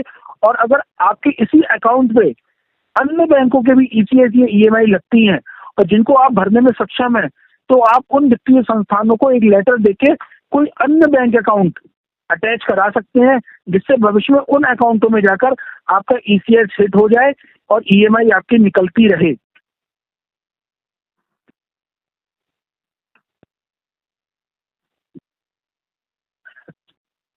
थैंक यू जिंदगी जी, एक एक मैसेज का रिप्लाई दिया जा रहा है। हेड्स ऑफ टू यू, धन्यवाद, थैंक यू जिंदगी। अर्जुन प्रजापति जी पूछ रहे हैं सभी रिक्वेस्ट लेटर भेज दिए बट बिना सहमति से लोन रिस्ट्रक्चरिंग करके फिर से ईएमआई शुरू कर दिया। आपत्ति के बाद 138 एनआई एक्ट नोटिस और अब आर्बिट्रेशन नोटिस भी भेजा है। अर्जुन कुमार जी, एक अगर ऐसा कुछ आपके साथ हुआ है तो अपनी सभी बातों को समावेश करते हुए स्पीड पोस्ट के माध्यम से कंपनी से लोन रिस्ट्रक्चरिंग के डॉक्यूमेंट जरूर मांगे। क्यों सर, क्या कहना चाहेंगे सर आप इसमें? बिल्कुल सर, होना चाहिए। जब ये कह रहे हैं कि सारा अपने आप कर दिया और उसके बाद 138 भी लगा दिया, आर्बिट्रेशन भी कर दिया और लोन रिस्ट्रक्चर भी कर दिया और ईएमआई भी शुरू कर दी, ये तो सब बिल्कुल जाटती कर रहे हैं ना सर। ये तो गलतियां इनकी होती है ना, अगर होती ही नहीं है। आप ईएमआई चालू कर रहे हो, आपके खिलाफ केस फाइल हुआ है, आपकी लापरवाही है।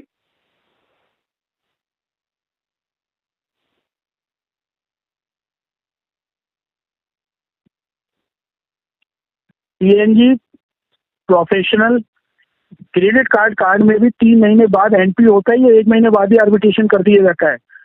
सर एनपीओ तो वो 3 से 4 महीने बाद करते ही हैं, लेकिन आर्बिट्रेशन तो वो नेक्स्ट मंथ कभी भी शुरू कर देते हैं। आर्बिट्रेशन तो घर की खेती है। जी जी जी, और ये बात तो कई बार हमने सार्वजनिक करी है सर कि आर्बिट्रेटर तो इनके खुद के आदमी होते हैं, खुद इन्हीं के साथ ऑफिस में इन्हीं के एक कमरे में बैठे होते हैं सबके सब। कहीं रिकॉर्डिंग में आ चुका है ये। जी हाँ, इन्होंने खुद ने स्वीकार किया है, आर्बिट्रेटर हमारा है, हम जो चाहे वो करवाएंगे। एक अभी बीच में एक जन ने कहा था कि सेक्शन 9 के ऑर्डर हमारे पड़े रहते हैं।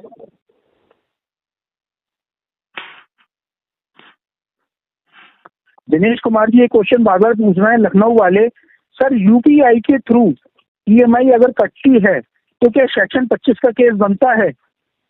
यूपीआई के थ्रू कैसे कटेगी? यूपीआई के थ्रू तो आप खुद पे कर रहे हो, यूपीआई के थ्रू कैसे कटेगी? सर ऐसा होगा ना, इनकी ईएमआई बाउंस होती होगी, उसके बाद ये यूपीआई से पेमेंट कर देते होंगे। नहीं, यूपीआई से पेमेंट ये कर रहे हैं ना, हाँ, अगर ईएमआई कट गई है, ये पेमेंट कर रहे हैं तो सेक्शन 25 का कोई नोटिस आएगा, उसका उस तरीके से जवाब देना पड़ेगा। वो तो आप पहले भी कई बार बता चुके, उसका चरण सिंह जी स्क्रीनशॉट। कह रहे हैं कि यूपीआई में भी मैंडेट होता है, तो इसका मतलब ये है कि आप ये कहना चाहते हैं कि आपने, फॉर एग्जाम्पल क्या होता है कि आपने परमिशन ग्रांट कर दिए, जैसे हमारे लाइट बिल नल बिल हम पे करते हैं, उसमें ऑटो परमिशन ग्रांट करते हैं। अगर उस तरीके से ऑटो परमिशन आपने ग्रांट की है तो आपने already auto ECS mandate permission दी है, उस कंडीशन में सेक्शन 25 होता है।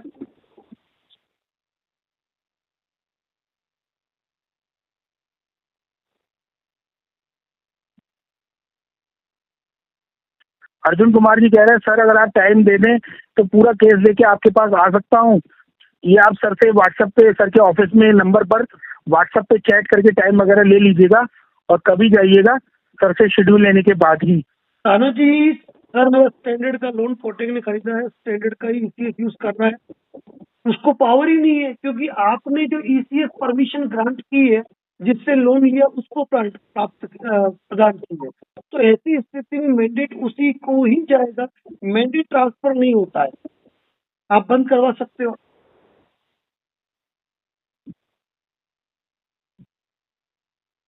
चलिए सर, संख्या कम हो चुकी है और लंबा लाइव हो चुका है, बस यही जी सर। कहूंगा, अप्रैल महीना शुरू हुआ है, अभी कंपनियां सेटलमेंट पे फोकस नहीं करेगी, कोर्ट केसेस पे फोकस करेगी, लीगल नोटिसेस देने पे फोकस करेगी, रिकवरी प्रेशर बनेगा, तो उसके लिए आपको एक्टिव रहना है, तैयार रहना है, डरना नहीं है, घबराना नहीं है। नया लोन डिफॉल्ट हुआ है, हालात खराब है, बिल्कुल आप प्रायर नोटिस देना है, कोई भी नोटिस आया उसका जवाब देना है, और इस वीडियो के स्टार्टिंग में जो प्रोसेस आपको बताया है वो ध्यान रखना है। सेक्शन 25, 316, 318 और 138 अलग से नोटिस आते हैं, इसका मतलब कार्रवाई होगी, और उसको कैसे डील करना है वो कई वीडियो में हमने जानकारी दे रखी है।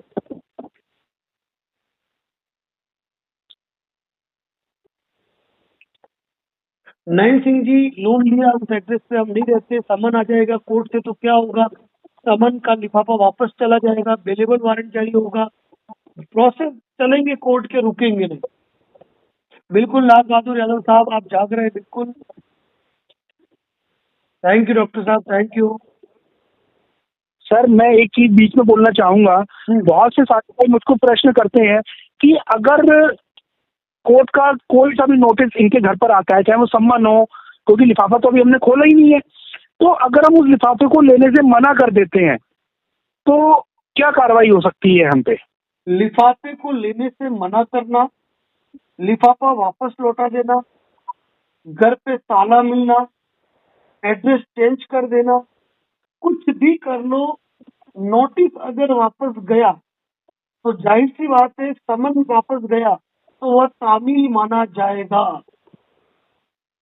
वह प्रॉपर तामील माना जाएगा कि आपको ऑलरेडी इस चीज की जानकारी हो चुकी है। एड्रेस भले आपने चेंज कर दिया, अगर ये लिखा हुआ आएगा एड्रेस ही ने अपना एड्रेस चेंज कर लिया है तो भी नोटिस तामील माना जाएगा। आपके घर पे ताला था तो भी नोटिस तामील माना जाएगा। आपका घर पे किसी ने लेने से इनकार किया तो भी तामील माना जाएगा, और आगे बेलेबल वारंट जारी होगा।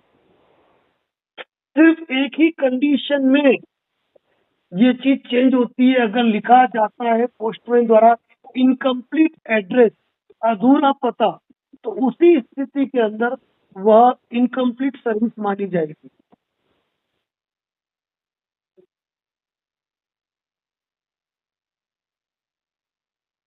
उदयपुर में गर्मी अभी इतनी बड़ी नहीं है, ठीक ठाक है।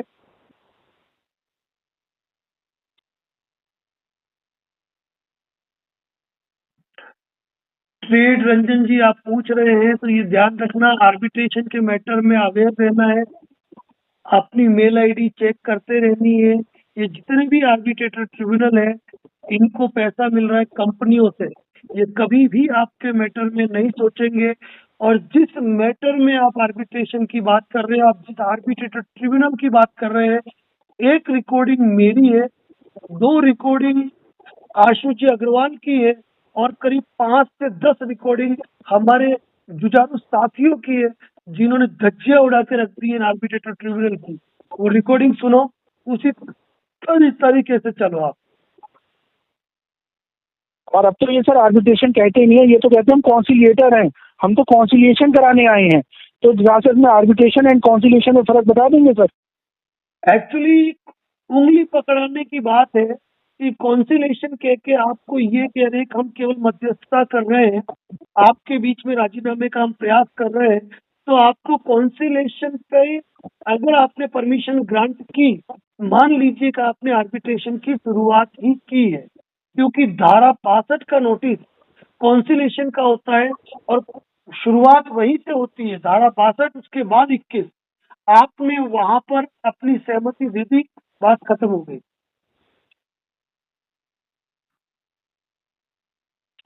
महाअभियान जितेंद्र जी, सहायता नहीं मिलती है लोगों की, हमने देख लिया। 7 जून 2026 को हमने किया था, लोगों ने सपोर्ट नहीं दिया। लेकिन एक बात ये भी ध्यान रख लीजिए कि एनबीएफसी और बैंक अगर ये गलतियां करेंगे तो इसका लाभ मिलेगा। और आज इस लाइव में जब मैंने आपको बताया था कि एक एक कोर्ट में 1,500 मुकदमे लगे हुए हैं, तो ये कहीं ना कहीं अपने लिए अच्छी बातें भी है। 30 सेकंड जिस एक केस के मैटर में कोर्ट नहीं दे सकती है, वहां इनको कोई राहत नहीं मिली है। और अपना डर यही है कि दूर करना है, अपने को अपने अधिकारों के लिए जानना है। कोई दिक्कत नहीं ताना जी, मैंने ऑलरेडी मेन पार्ट जो है वो और आशुष अग्रवाल के जो पार्ट है वो 2 पार्ट अलग से रेडी कर रहा हूँ। एक तो यूट्यूब पे अभी अपलोड हो रहा है, फेसबुक पे शायद हो चुका होगा, उसको वापस से सुन लेना, उसमें पूरी जानकारी आ जाएगी। सर एक कारजा हेल्प है, ये सर क्वेश्चन बहुत बढ़िया पूछ रहे हैं सर। राइट ऑफ के बाद क्या 25 सेक्शन 25 एंड 138 एनआईए केस होता है? बिल्कुल होता है। राइट ऑफ होने का मतलब ये नहीं होता है कि वो आपके खिलाफ सेक्शन 25, क्योंकि सेक्शन 25 कई लोग कहते हैं कि सर मेरा लोन जो है राइट ऑफ हो गया, फिर भी मेरे सेक्शन ये ईसीएस हिट हो रहे हैं।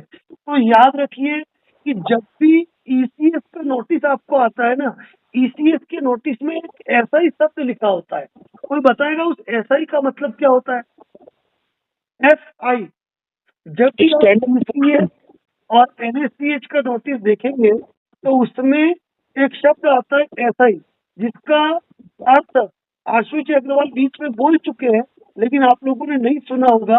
तो बाकी साथी से पूछ रहा हूँ, जो 107 साथी जुड़े हुए, एसआई का मतलब क्या होता है? लोक अदालत के बाद कुछ भी नहीं होता रुपेश जी। एसआई का मतलब क्या होता है आप समझ जाओगे, सारी चीजें समझ जाओगे। एसआई का मतलब क्या होता है?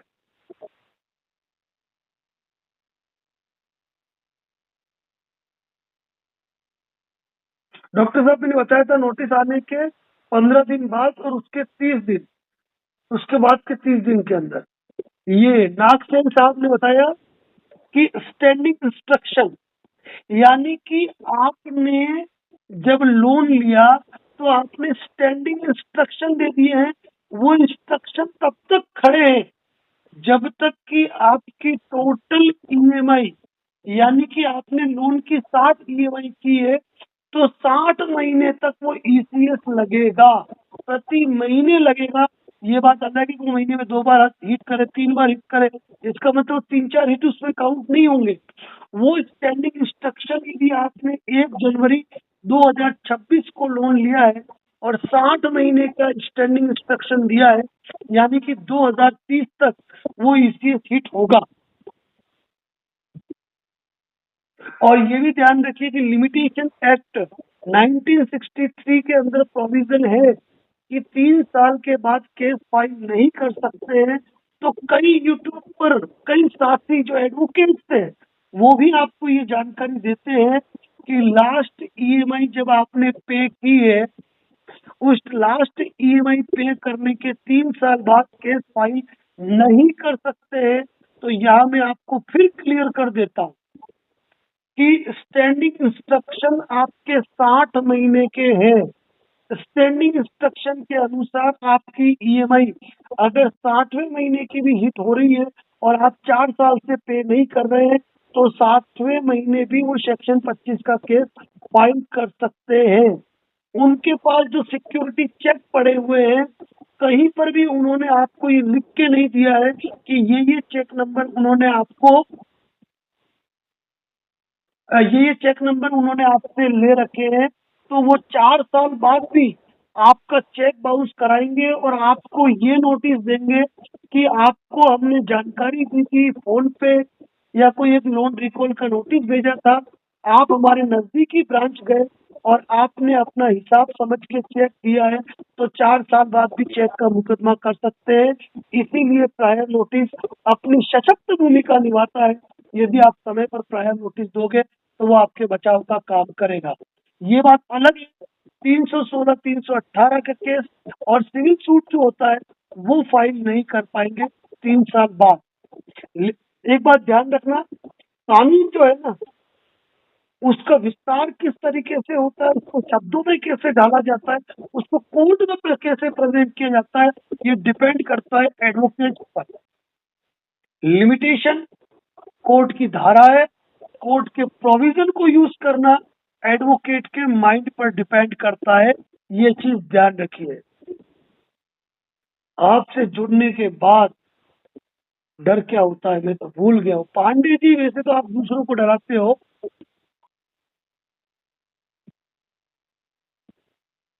सर पर चिटिंग केस पर लिमिटेशन एक्ट नहीं लगता है, बार बार बैंक लोन एक्नॉलेजमेंट देते हैं, रजिस्टर्ड इंटीमेशन क्लोक लाइक नोटिस आर्टिफिकेशन व्हाट्सएप मैसेज इटिशन। एक बात ध्यान रखिएगा, 420 406 467 468 471 472 आईपीसी जो सारी चेंज होकर नंबरिंग चेंज हुई, बाकी सबके सेम के सेम धाराएं हैं, उस मैटर में लिमिटेशन का प्रोविजन नहीं होता है, लेकिन लोन के मैटर में ये चीज लागू रहेगी। ये चीज ध्यान रखिए। एड्रेस चेंज हो गया, क्या करो कुछ मत करो, एड्रेस वगैरह के चक्कर में मत पड़िए आप।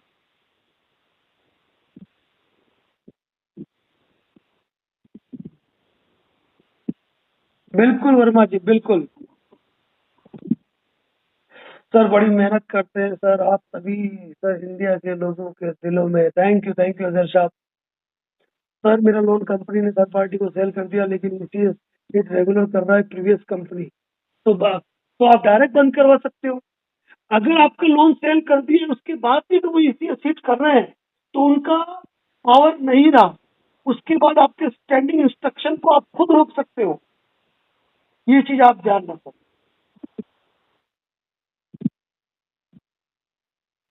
Without notice second case file, sir without notice नहीं होता, बिना नोटिस कोई कोर्ट में स्टैंड करेगा ही नहीं। हो सकता है नोटिस लौट के गया।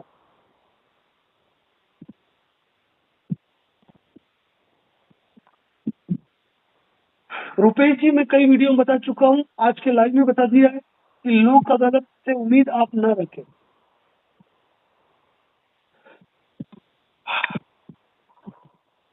अग्रवाल साहब, जी सर। आपकी रिकॉर्डिंग होगी 1.25 घंटे की। अरे माय गॉड। धन्यवाद पांडे साहब। सर नागेश जी एक प्रश्न पूछ रहे हैं जिसको मैं उनका एक ही उत्तर दूंगा कि 5 दिन पहले सर ने अपने पेज पर एक रिकॉर्डिंग पोस्ट की थी जिसमें मेरी लेपो टीम से बहुत अच्छी बहस हुई थी। नागेश जी आप उस रिकॉर्डिंग को सुन लीजिएगा 5 दिन पहले, तो आपको सारे उत्तर उसमें मिल जाएंगे। रेपो टीम की तो आप धज्जियां उड़ा सकते हो। आशु जी अग्रवाल की वीडियो रिकॉर्डिंग, वो ऑडियो रिकॉर्डिंग सुनी है। उसके बाद मार्च में व्हीकल लोन पे नोटिस बनाया था मैंने, सॉरी व्हीकल लोन पे वीडियो बनाया था, उसको सुनिए आप। सर वो जो रिकॉर्डिंग मेरी है वो उसी व्हीकल लोन को सुन के करी है, और बहुत दुर्भाग्य का विषय है कि उस व्हीकल लोन वाली रिकॉर्डिंग पे जिसमें आपने कलेजा निकाल के रख दिया है, उसमें मुझे कहते हुए हंसी आ रही कि सिर्फ 11 कमेंट है और 4-5 हजार व्यूज है बस, और इतनी महत्वपूर्ण रिकॉर्डिंग है वो, जिसको वो सुन लेगा जो आदमी, उसके मन से व्हीकल लोन के डिफॉल्ट का, रेपो टीम का डर ही निकल जाएगा। सर मन क्यों टूटता है मालूम है? आलतू फालतू यूट्यूब चैनल रोज एक ही बातों को रिपीट करते हैं, थंबनेल अट्रैक्टिव रखते हैं और उनके चैनल पे हजारों में व्यूज आते हैं, और हम इतनी यूनिक इंफॉर्मेशन प्रोवाइड करते हैं। अब होम लोन और व्हीकल लोन दोनों पे देखिए, मेरे व्यू यूट्यूब पे 1000 व्यू भी पार नहीं हुए।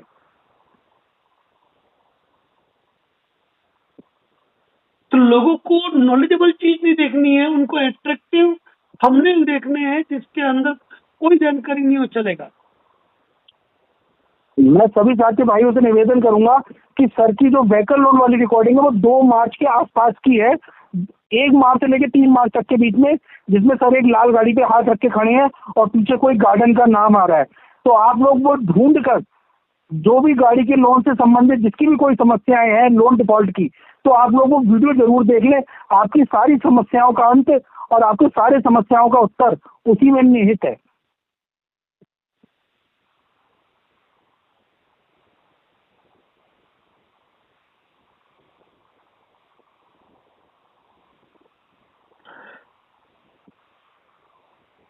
अमोल जी, आर्बिट्रेशन के मैटर में आपको कम से कम 5 बार तो जवाब देने ही देने हैं।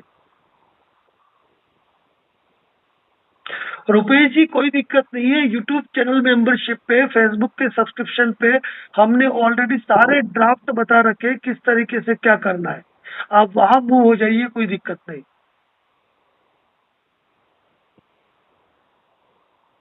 एक ये सवाल आपका बहुत रहता है कि सर ईसीएस हिट हो रहे हैं। अब मुझे ये समझ में नहीं आता है कि आप उस खाते को छोड़ क्यों नहीं सकते हो। आप तनाव रहते हो, खाता माइनस हो रहा है, माइनस हो रहा है, माइनस हो रहा है, तो प्लस आपको कौन सा करना है? आप उस खाते को भूल जाइए।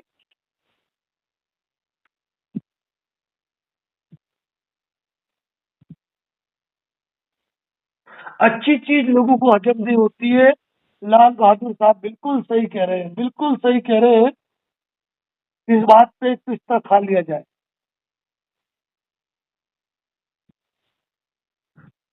तो मेरे भी कान खराब हो गए, मुझे ऐसा लगा गुटखा खा लिया जाए। जैसे मैंने एक बार आपको कौन सी बधाई दी थी संविधान पे, हैप्पी रिपब्लिक डे, तो आपने पता नहीं पलट के क्या बोला था, मुझे याद नहीं आ रहा है। मैं शॉक हो गया था वो सुन के। हैप्पी रिपब्लिक डे का क्या बनेगा सर?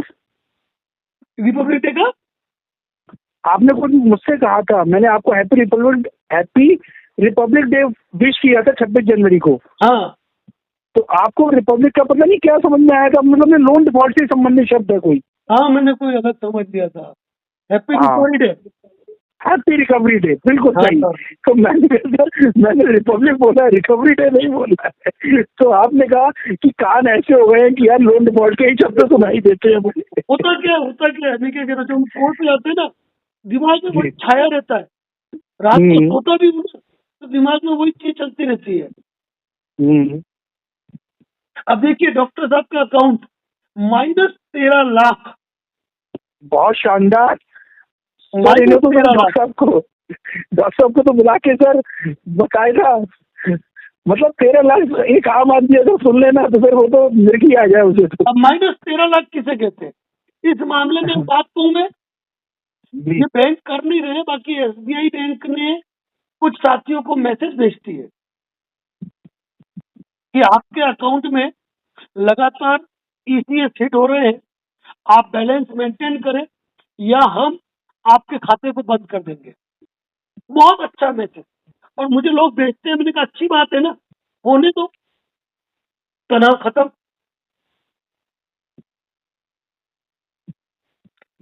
तो डॉक्टर साहब हमारे लिए बहुत आदरणीय है, जो 13 लाख रुपए माइनस में करके भी इतना कह रहे हैं। यहाँ तो लोगों के 10-15-20 हजार रुपए माइनस में होते हैं, तो वो हर चौथे दिन ये बात जरूर छेड़ते हैं कि सर पिछले महीने 12 था, इस महीने 15 हो गया है सर। अब मैं कह रहा हूँ, डॉक्टर साहब के कमेंट बाकी सब लोगों के लिए प्रेरणा हो सकता है, लेकिन नहीं, उनको तो चिंता करनी है। अब डॉक्टर साहब को ये मालूम है कि जब लोन की वसूली नहीं हो सकती माइनस अमाउंट की क्या वसूली होगी? सर इसमें मैं एक बात कहूँ, आरबीआई का ये नियम है, बैंकों को ये आदेश है कि जो हमारा रुपया जमा है उसको तो आप काट सकते हैं, लेकिन माइनस में हमारा अकाउंट नहीं रख सकते। बिल्कुल अगर आप माइनस उनसे में 13 नहीं लाख रख की डिटेल सकते मांगे, हैं। अगर हम उनसे 13 लाख की डिटेल मांगे कि 13 लाख का माइनस हमें अकाउंट स्टेटमेंट दे दो, तो उनके सॉफ्टवेयर प्रिंट आउट ही नहीं करेगा। तो जब सॉफ्टवेयर प्रिंट आउट नहीं करेगा तो हम पे कार्रवाई कैसे होगी? एक बात बताऊं, जी। ये बैंकों का इसीलिए है ना, फाइनेंशियल ईयर का बैलेंस शीट ही बिगड़ जाती है, क्योंकि माइनस 13 लाख का मतलब क्या हो गया कि ये मांगते हैं, अब ये इनकी असेट्स हो गई। ये 13 लाख हमारा क्या सेविंग अकाउंट है, सेविंग अकाउंट में यदि हमारा कुछ 5,000, 10,000, 50,000 पड़ा है तो वो बैंक की लाइबिलिटी है कि बैंक को हमें देना। लेकिन बैंक का अकाउंट माइनस 13 लाख हो गया, यानी कि बैंक की असेट्स हो गई, और वो असेट्स अब एनपीए होगी, और ये एनपीए भी राइट ऑफ होगा। कुछ समझे? सर मैं इसमें इतना ही कहूंगा कि मैं भी बैंक जाता हूं तो मेरे बैंक में परिचित होते हैं, तो जब बैंक वाले मुझसे ये कहते हैं कि आपका इतना माइनस में पड़ा है, तो मैं उनसे एक ही प्रश्न करके कहता हूँ, यार या तो मेरी पासबुक में ये माइनस दे दो या मुझे इसका प्रिंट आउट निकाल के दे दो, अकाउंट स्टेटमेंट। तो वो दोनों ही चीजों में बगले झाड़ने लगते हैं। तो मैं समझ जाता हूँ कि इनकी पावर में ही नहीं है ये। तो मैंने कहा जो चीज तुम मुझे माइनस में दे नहीं सकते वो पैसा मांग क्यों रहे हो? एक्चुअली होता क्या है मालूम है आपको? जी आरबीआई ने सेविंग अकाउंट पे इंस्ट्रक्शन दे रखे हैं कि सेविंग अकाउंट के बैलेंस को आप माइनस में नहीं ले जा सकते हो। जी जी जी जी। लेकिन हमारे देश के जो भी सर्वोच्च निकाय हैं, हमारे देश के जो भी सर्वोच्च निकाय, में किसी भी निकाय का नाम नहीं लूंगा, वो सर्वोच्च निकाय घर के बुजुर्ग बन चुके हैं, जिनकी बातों को सुनते समय मानता कोई नहीं है, चाहे वो आरबीआई हो, चाहे वो, आगे नहीं बोलूंगा नहीं तो दिक्कत मुझे कल नोटिस आ जाए।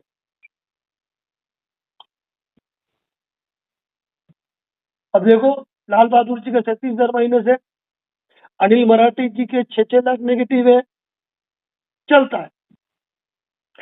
गोल्ड भी होल्ड है मेरे एक्सिस में, ये तो आपकी गलती है। गोल्ड लोन इस दुनिया का सबसे सुरक्षित लोन है, तो वहां पे आपको अवेयर रहना है, अवेयर रहना है।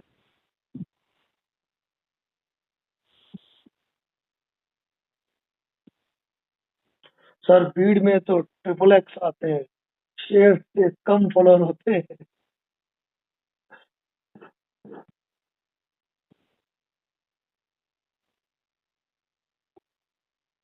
बिल्कुल ताना जी, बिल्कुल।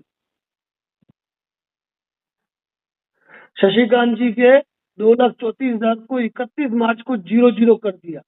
बिल्कुल, देखिए आप इस चीज को कुछ समझे शशिकांत जी ने जो कमेंट्स किया? जी जी जी। मैंने क्या कहा था कि हम्म। अकाउंट में बैलेंस है तो बैंक की लायबिलिटी है, माइनस हुआ तो बैंक का असेट है। अब वो असेट एनपीए हो रहा है, उसको राइट ऑफ होगा। अब उसको मेंटेन करना है बैंक को।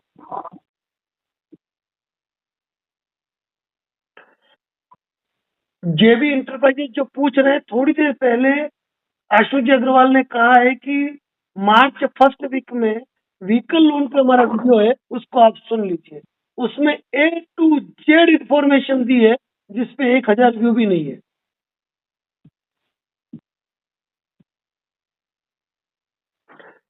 दिनेश जी आसोलिया साहब पूछ रहे आर्बिट्रेशन की डेट मिस हो गया है, अब क्या होगा? कोई नहीं, मिस हो गया जवाब भेज दो ना, कोई दिक्कत नहीं हो, बैकडेट अवार्ड करके भेज देंगे आपको, निपट लेंगे, तनाव लेने की आवश्यकता नहीं है।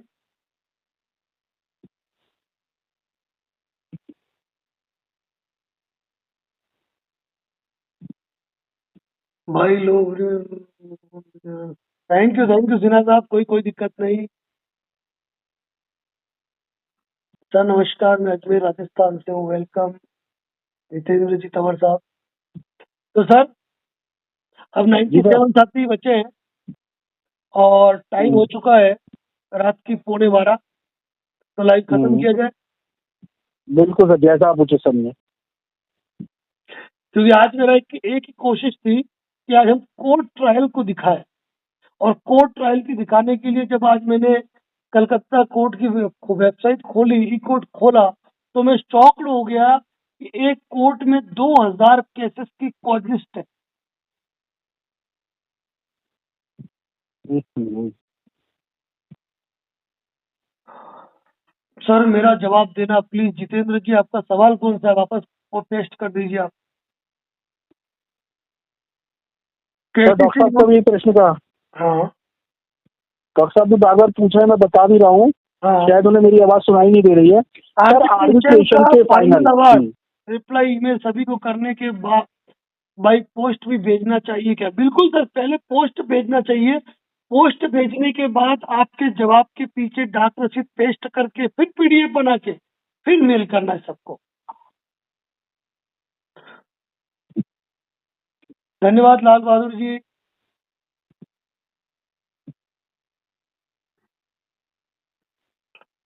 रिदम जी, सब होता है अगर आप ठान लो तो। आप ठान लो तो सब होता है।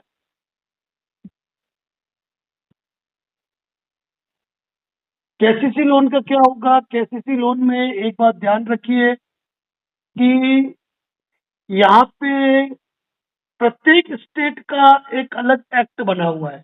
जैसे मैं राजस्थान की बात करूं, राजस्थान में केसीसी के लिए रोडा एक्ट बना हुआ है।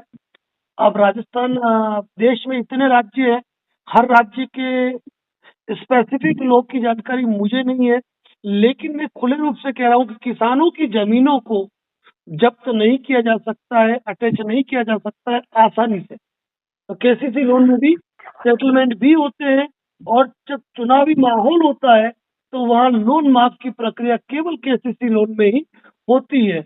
लेकिन वो भी यदि आपने नेशनलाइज बैंकों से ले रखा हो तो ज्यादा चांस है।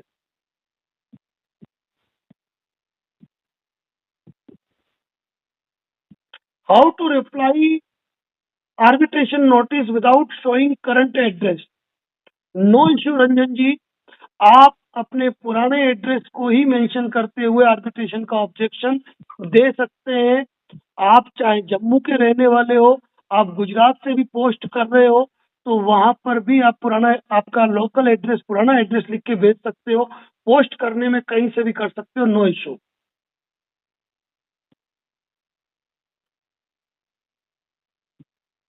नोटिस एक ही है, सिर्फ डेट चेंज करके भेज रहे हैं। आर्बिट्रेशन का रिप्लाई 4 बार दे दिया, ऐसा नहीं होता है अमोल जी। आप जितनी बार नोटिस देंगे आपका जवाब चेंज होके जाता रहेगा। एक ही नोटिस मत मानिए।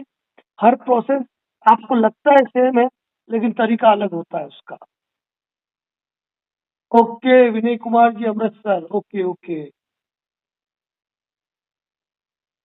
सर, आपकी वीडियो रिकॉर्डिंग, ऑडियो रिकॉर्डिंग भेज सकते हैं क्या? सर ये आज जो आशुष अग्रवाल की भी है और मेरी भी है, ये 2 पार्ट में बनी है।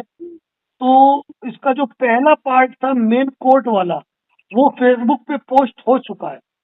वो अभी फेसबुक पे पोस्ट हो चुका है, और आशुष अग्रवाल वाला कल पोस्ट होगा, क्योंकि अभी तक रिकॉर्डिंग चल रही है और बनेगी ये कल।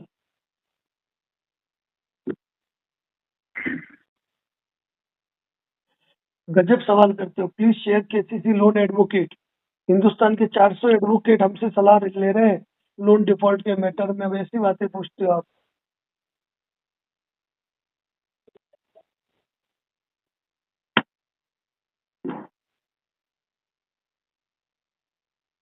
सर ओल्ड एड्रेस पर नहीं रहता हूँ, रिप्लाई आएगा तो रिसीव नहीं होगा। इतना आप मत सोचिए, आर्बिट्रेशन में लगभग ये मेल ही करते हैं। और सर इसमें भी तो आपने इसका तरीका बताया हुआ है कि अपने रिप्लाई पे ये लिख दीजिए, रिप्लाई विद ऑब्जेक्शन पे, कि मैं दुपड़न कार्यों से, व्यावसायिक कार्यों से घर पर दिन में नहीं मिलता हूँ, अतः समस्त पत्र व्यवहार मेरी ईमेल आईडी पर ही किया जाए। बिल्कुल मेल पे करें। अगर मेरी आवाज स्पष्ट ना आ गई हो तो आप एक बार बता दीजिए सर। बिल्कुल, आप अपने रिप्लाई के अंदर ये लिख लीजिए कि मैं अंकित पते पर निवास नहीं करता हूँ, रोजगार के कारण बाहर रहता हूँ। जो भी जानकारी देना चाहे मेरी मेल पे दे, और यदि मेल पर दिए बगैर आप कोई भी कार्रवाई करते हैं तो वो नल एंड वॉइड मानी जाएगी, क्योंकि मुझे कोई जानकारी होगी ही नहीं। ये आप ऐड कर सकते हैं।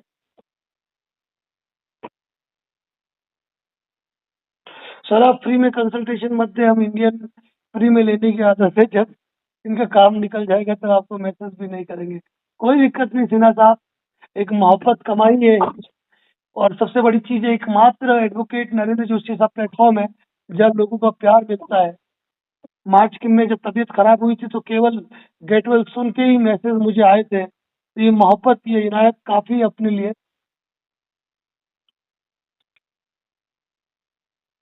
मैं सिन्हा जी से इतना कहूंगा कि लोग तो कमेंट्स और लाइक करने में भी कंजूसी करते हैं। जो बिल्कुल। हम अब जाते जाते एक महत्वपूर्ण जानकारी,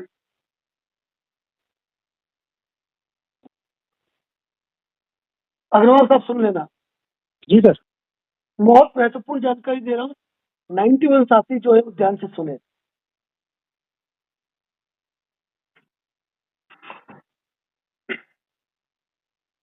हमारे चार साथियों को मुंबई हाई कोर्ट से तो नहीं कहूंगा, लेकिन एक लीगल फर्म का आर्बिट्रेशन का सेक्शन 11 आर्बिट्रेटर अपॉइंटमेंट का, डॉक्टर साहब बहुत ध्यान से सुनना, अंतिम बात है, ध्यान से सुन लेना। मुंबई हाई कोर्ट में आर्बिट्रेशन डायरेक्शन सेक्शन 11 की पिटीशन फाइल की है।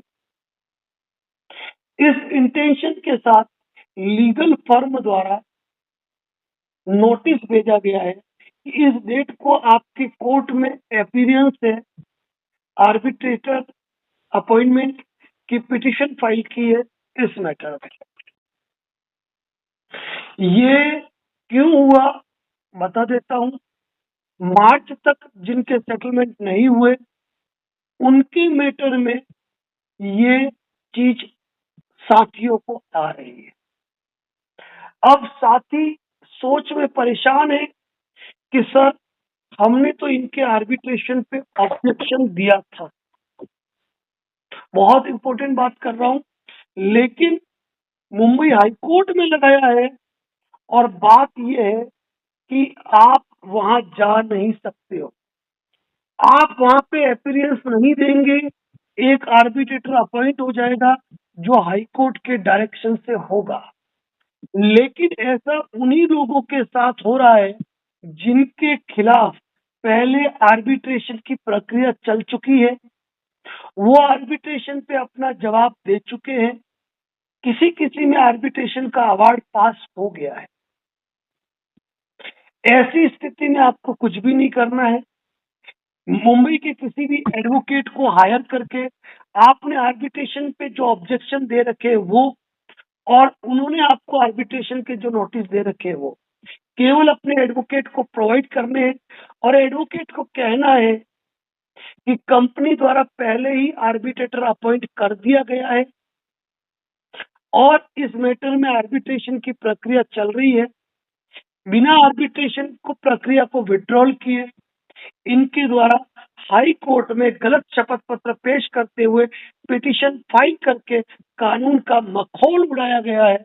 इस मैटर में हैवी कॉस्ट के साथ इनकी पिटीशन को खारिज किया जाए। न केवल उनकी पिटीशन खारिज होगी अपितु हैवी कॉस्ट लगेगी। एग्जाम्पल नयन जी भट्ट साहब, जिन्होंने हमारे इसी बात पर अपना जवाब पेश किया था कलकत्ता हाई कोर्ट में और सामने वाले की पिटीशन खारिज हुई थी। ये ध्यान रखें। कौन सी बैंक का है डॉक्टर साहब मैं सार्वजनिक प्लेटफॉर्म पे नहीं बताऊंगा, लेकिन आप मुझसे अलग व्हाट्सएप पे पूछ सकते हैं, मैं आपको रिप्लाई दे दूंगा, मैं आपको रिप्लाई कर दूंगा। मैं सार्वजनिक प्लेटफॉर्म पे किसी का नाम लेने से बचता हूँ, ये ध्यान रखें। लेकिन थोड़ा एक्टिव रहना इस मैटर में, क्योंकि ये अप्रैल मई के अंदर गेम करेंगे।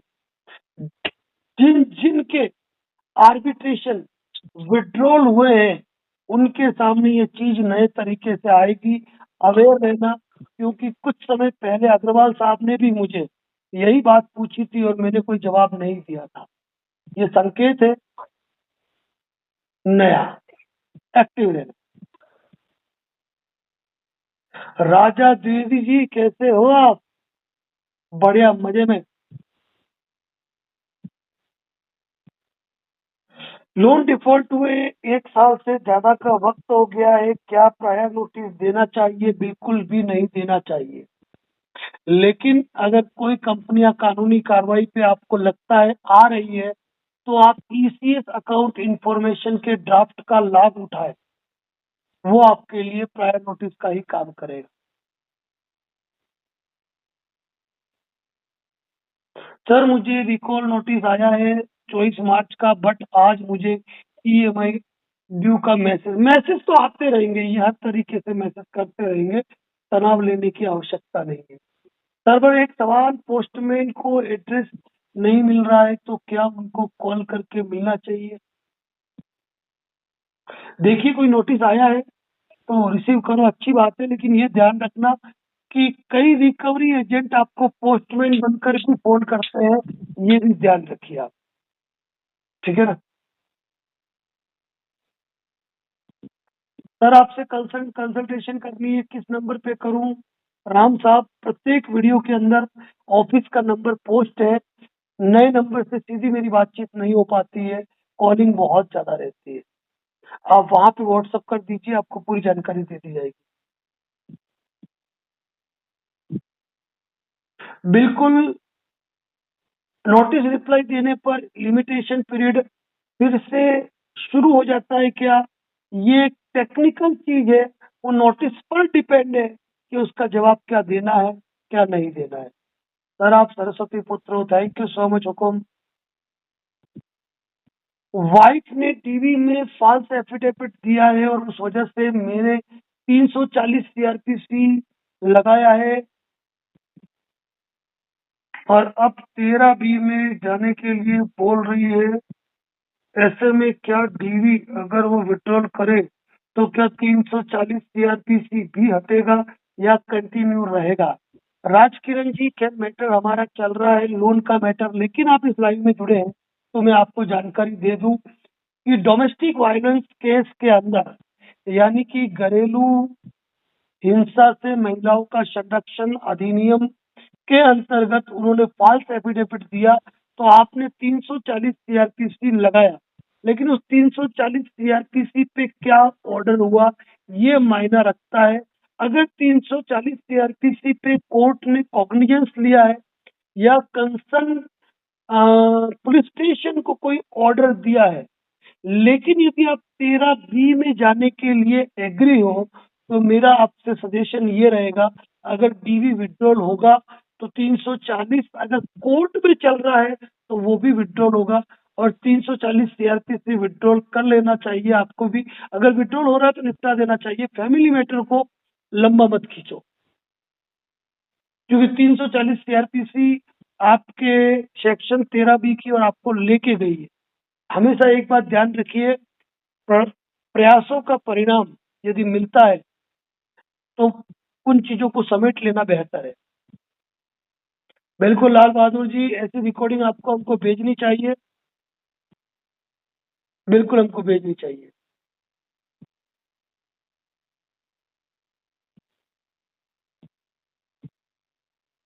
316 318 के केस चल रहा है तो बिल्कुल एडवोकेट से कांटेक्ट कीजिए, निपटाइए, ईसीएस अकाउंट इंफॉर्मेशन ड्राफ्ट भेजे। 138 का केस 2023 में, सेटलमेंट को आज नहीं तो कल तैयार होगी, कोई दिक्कत नहीं है।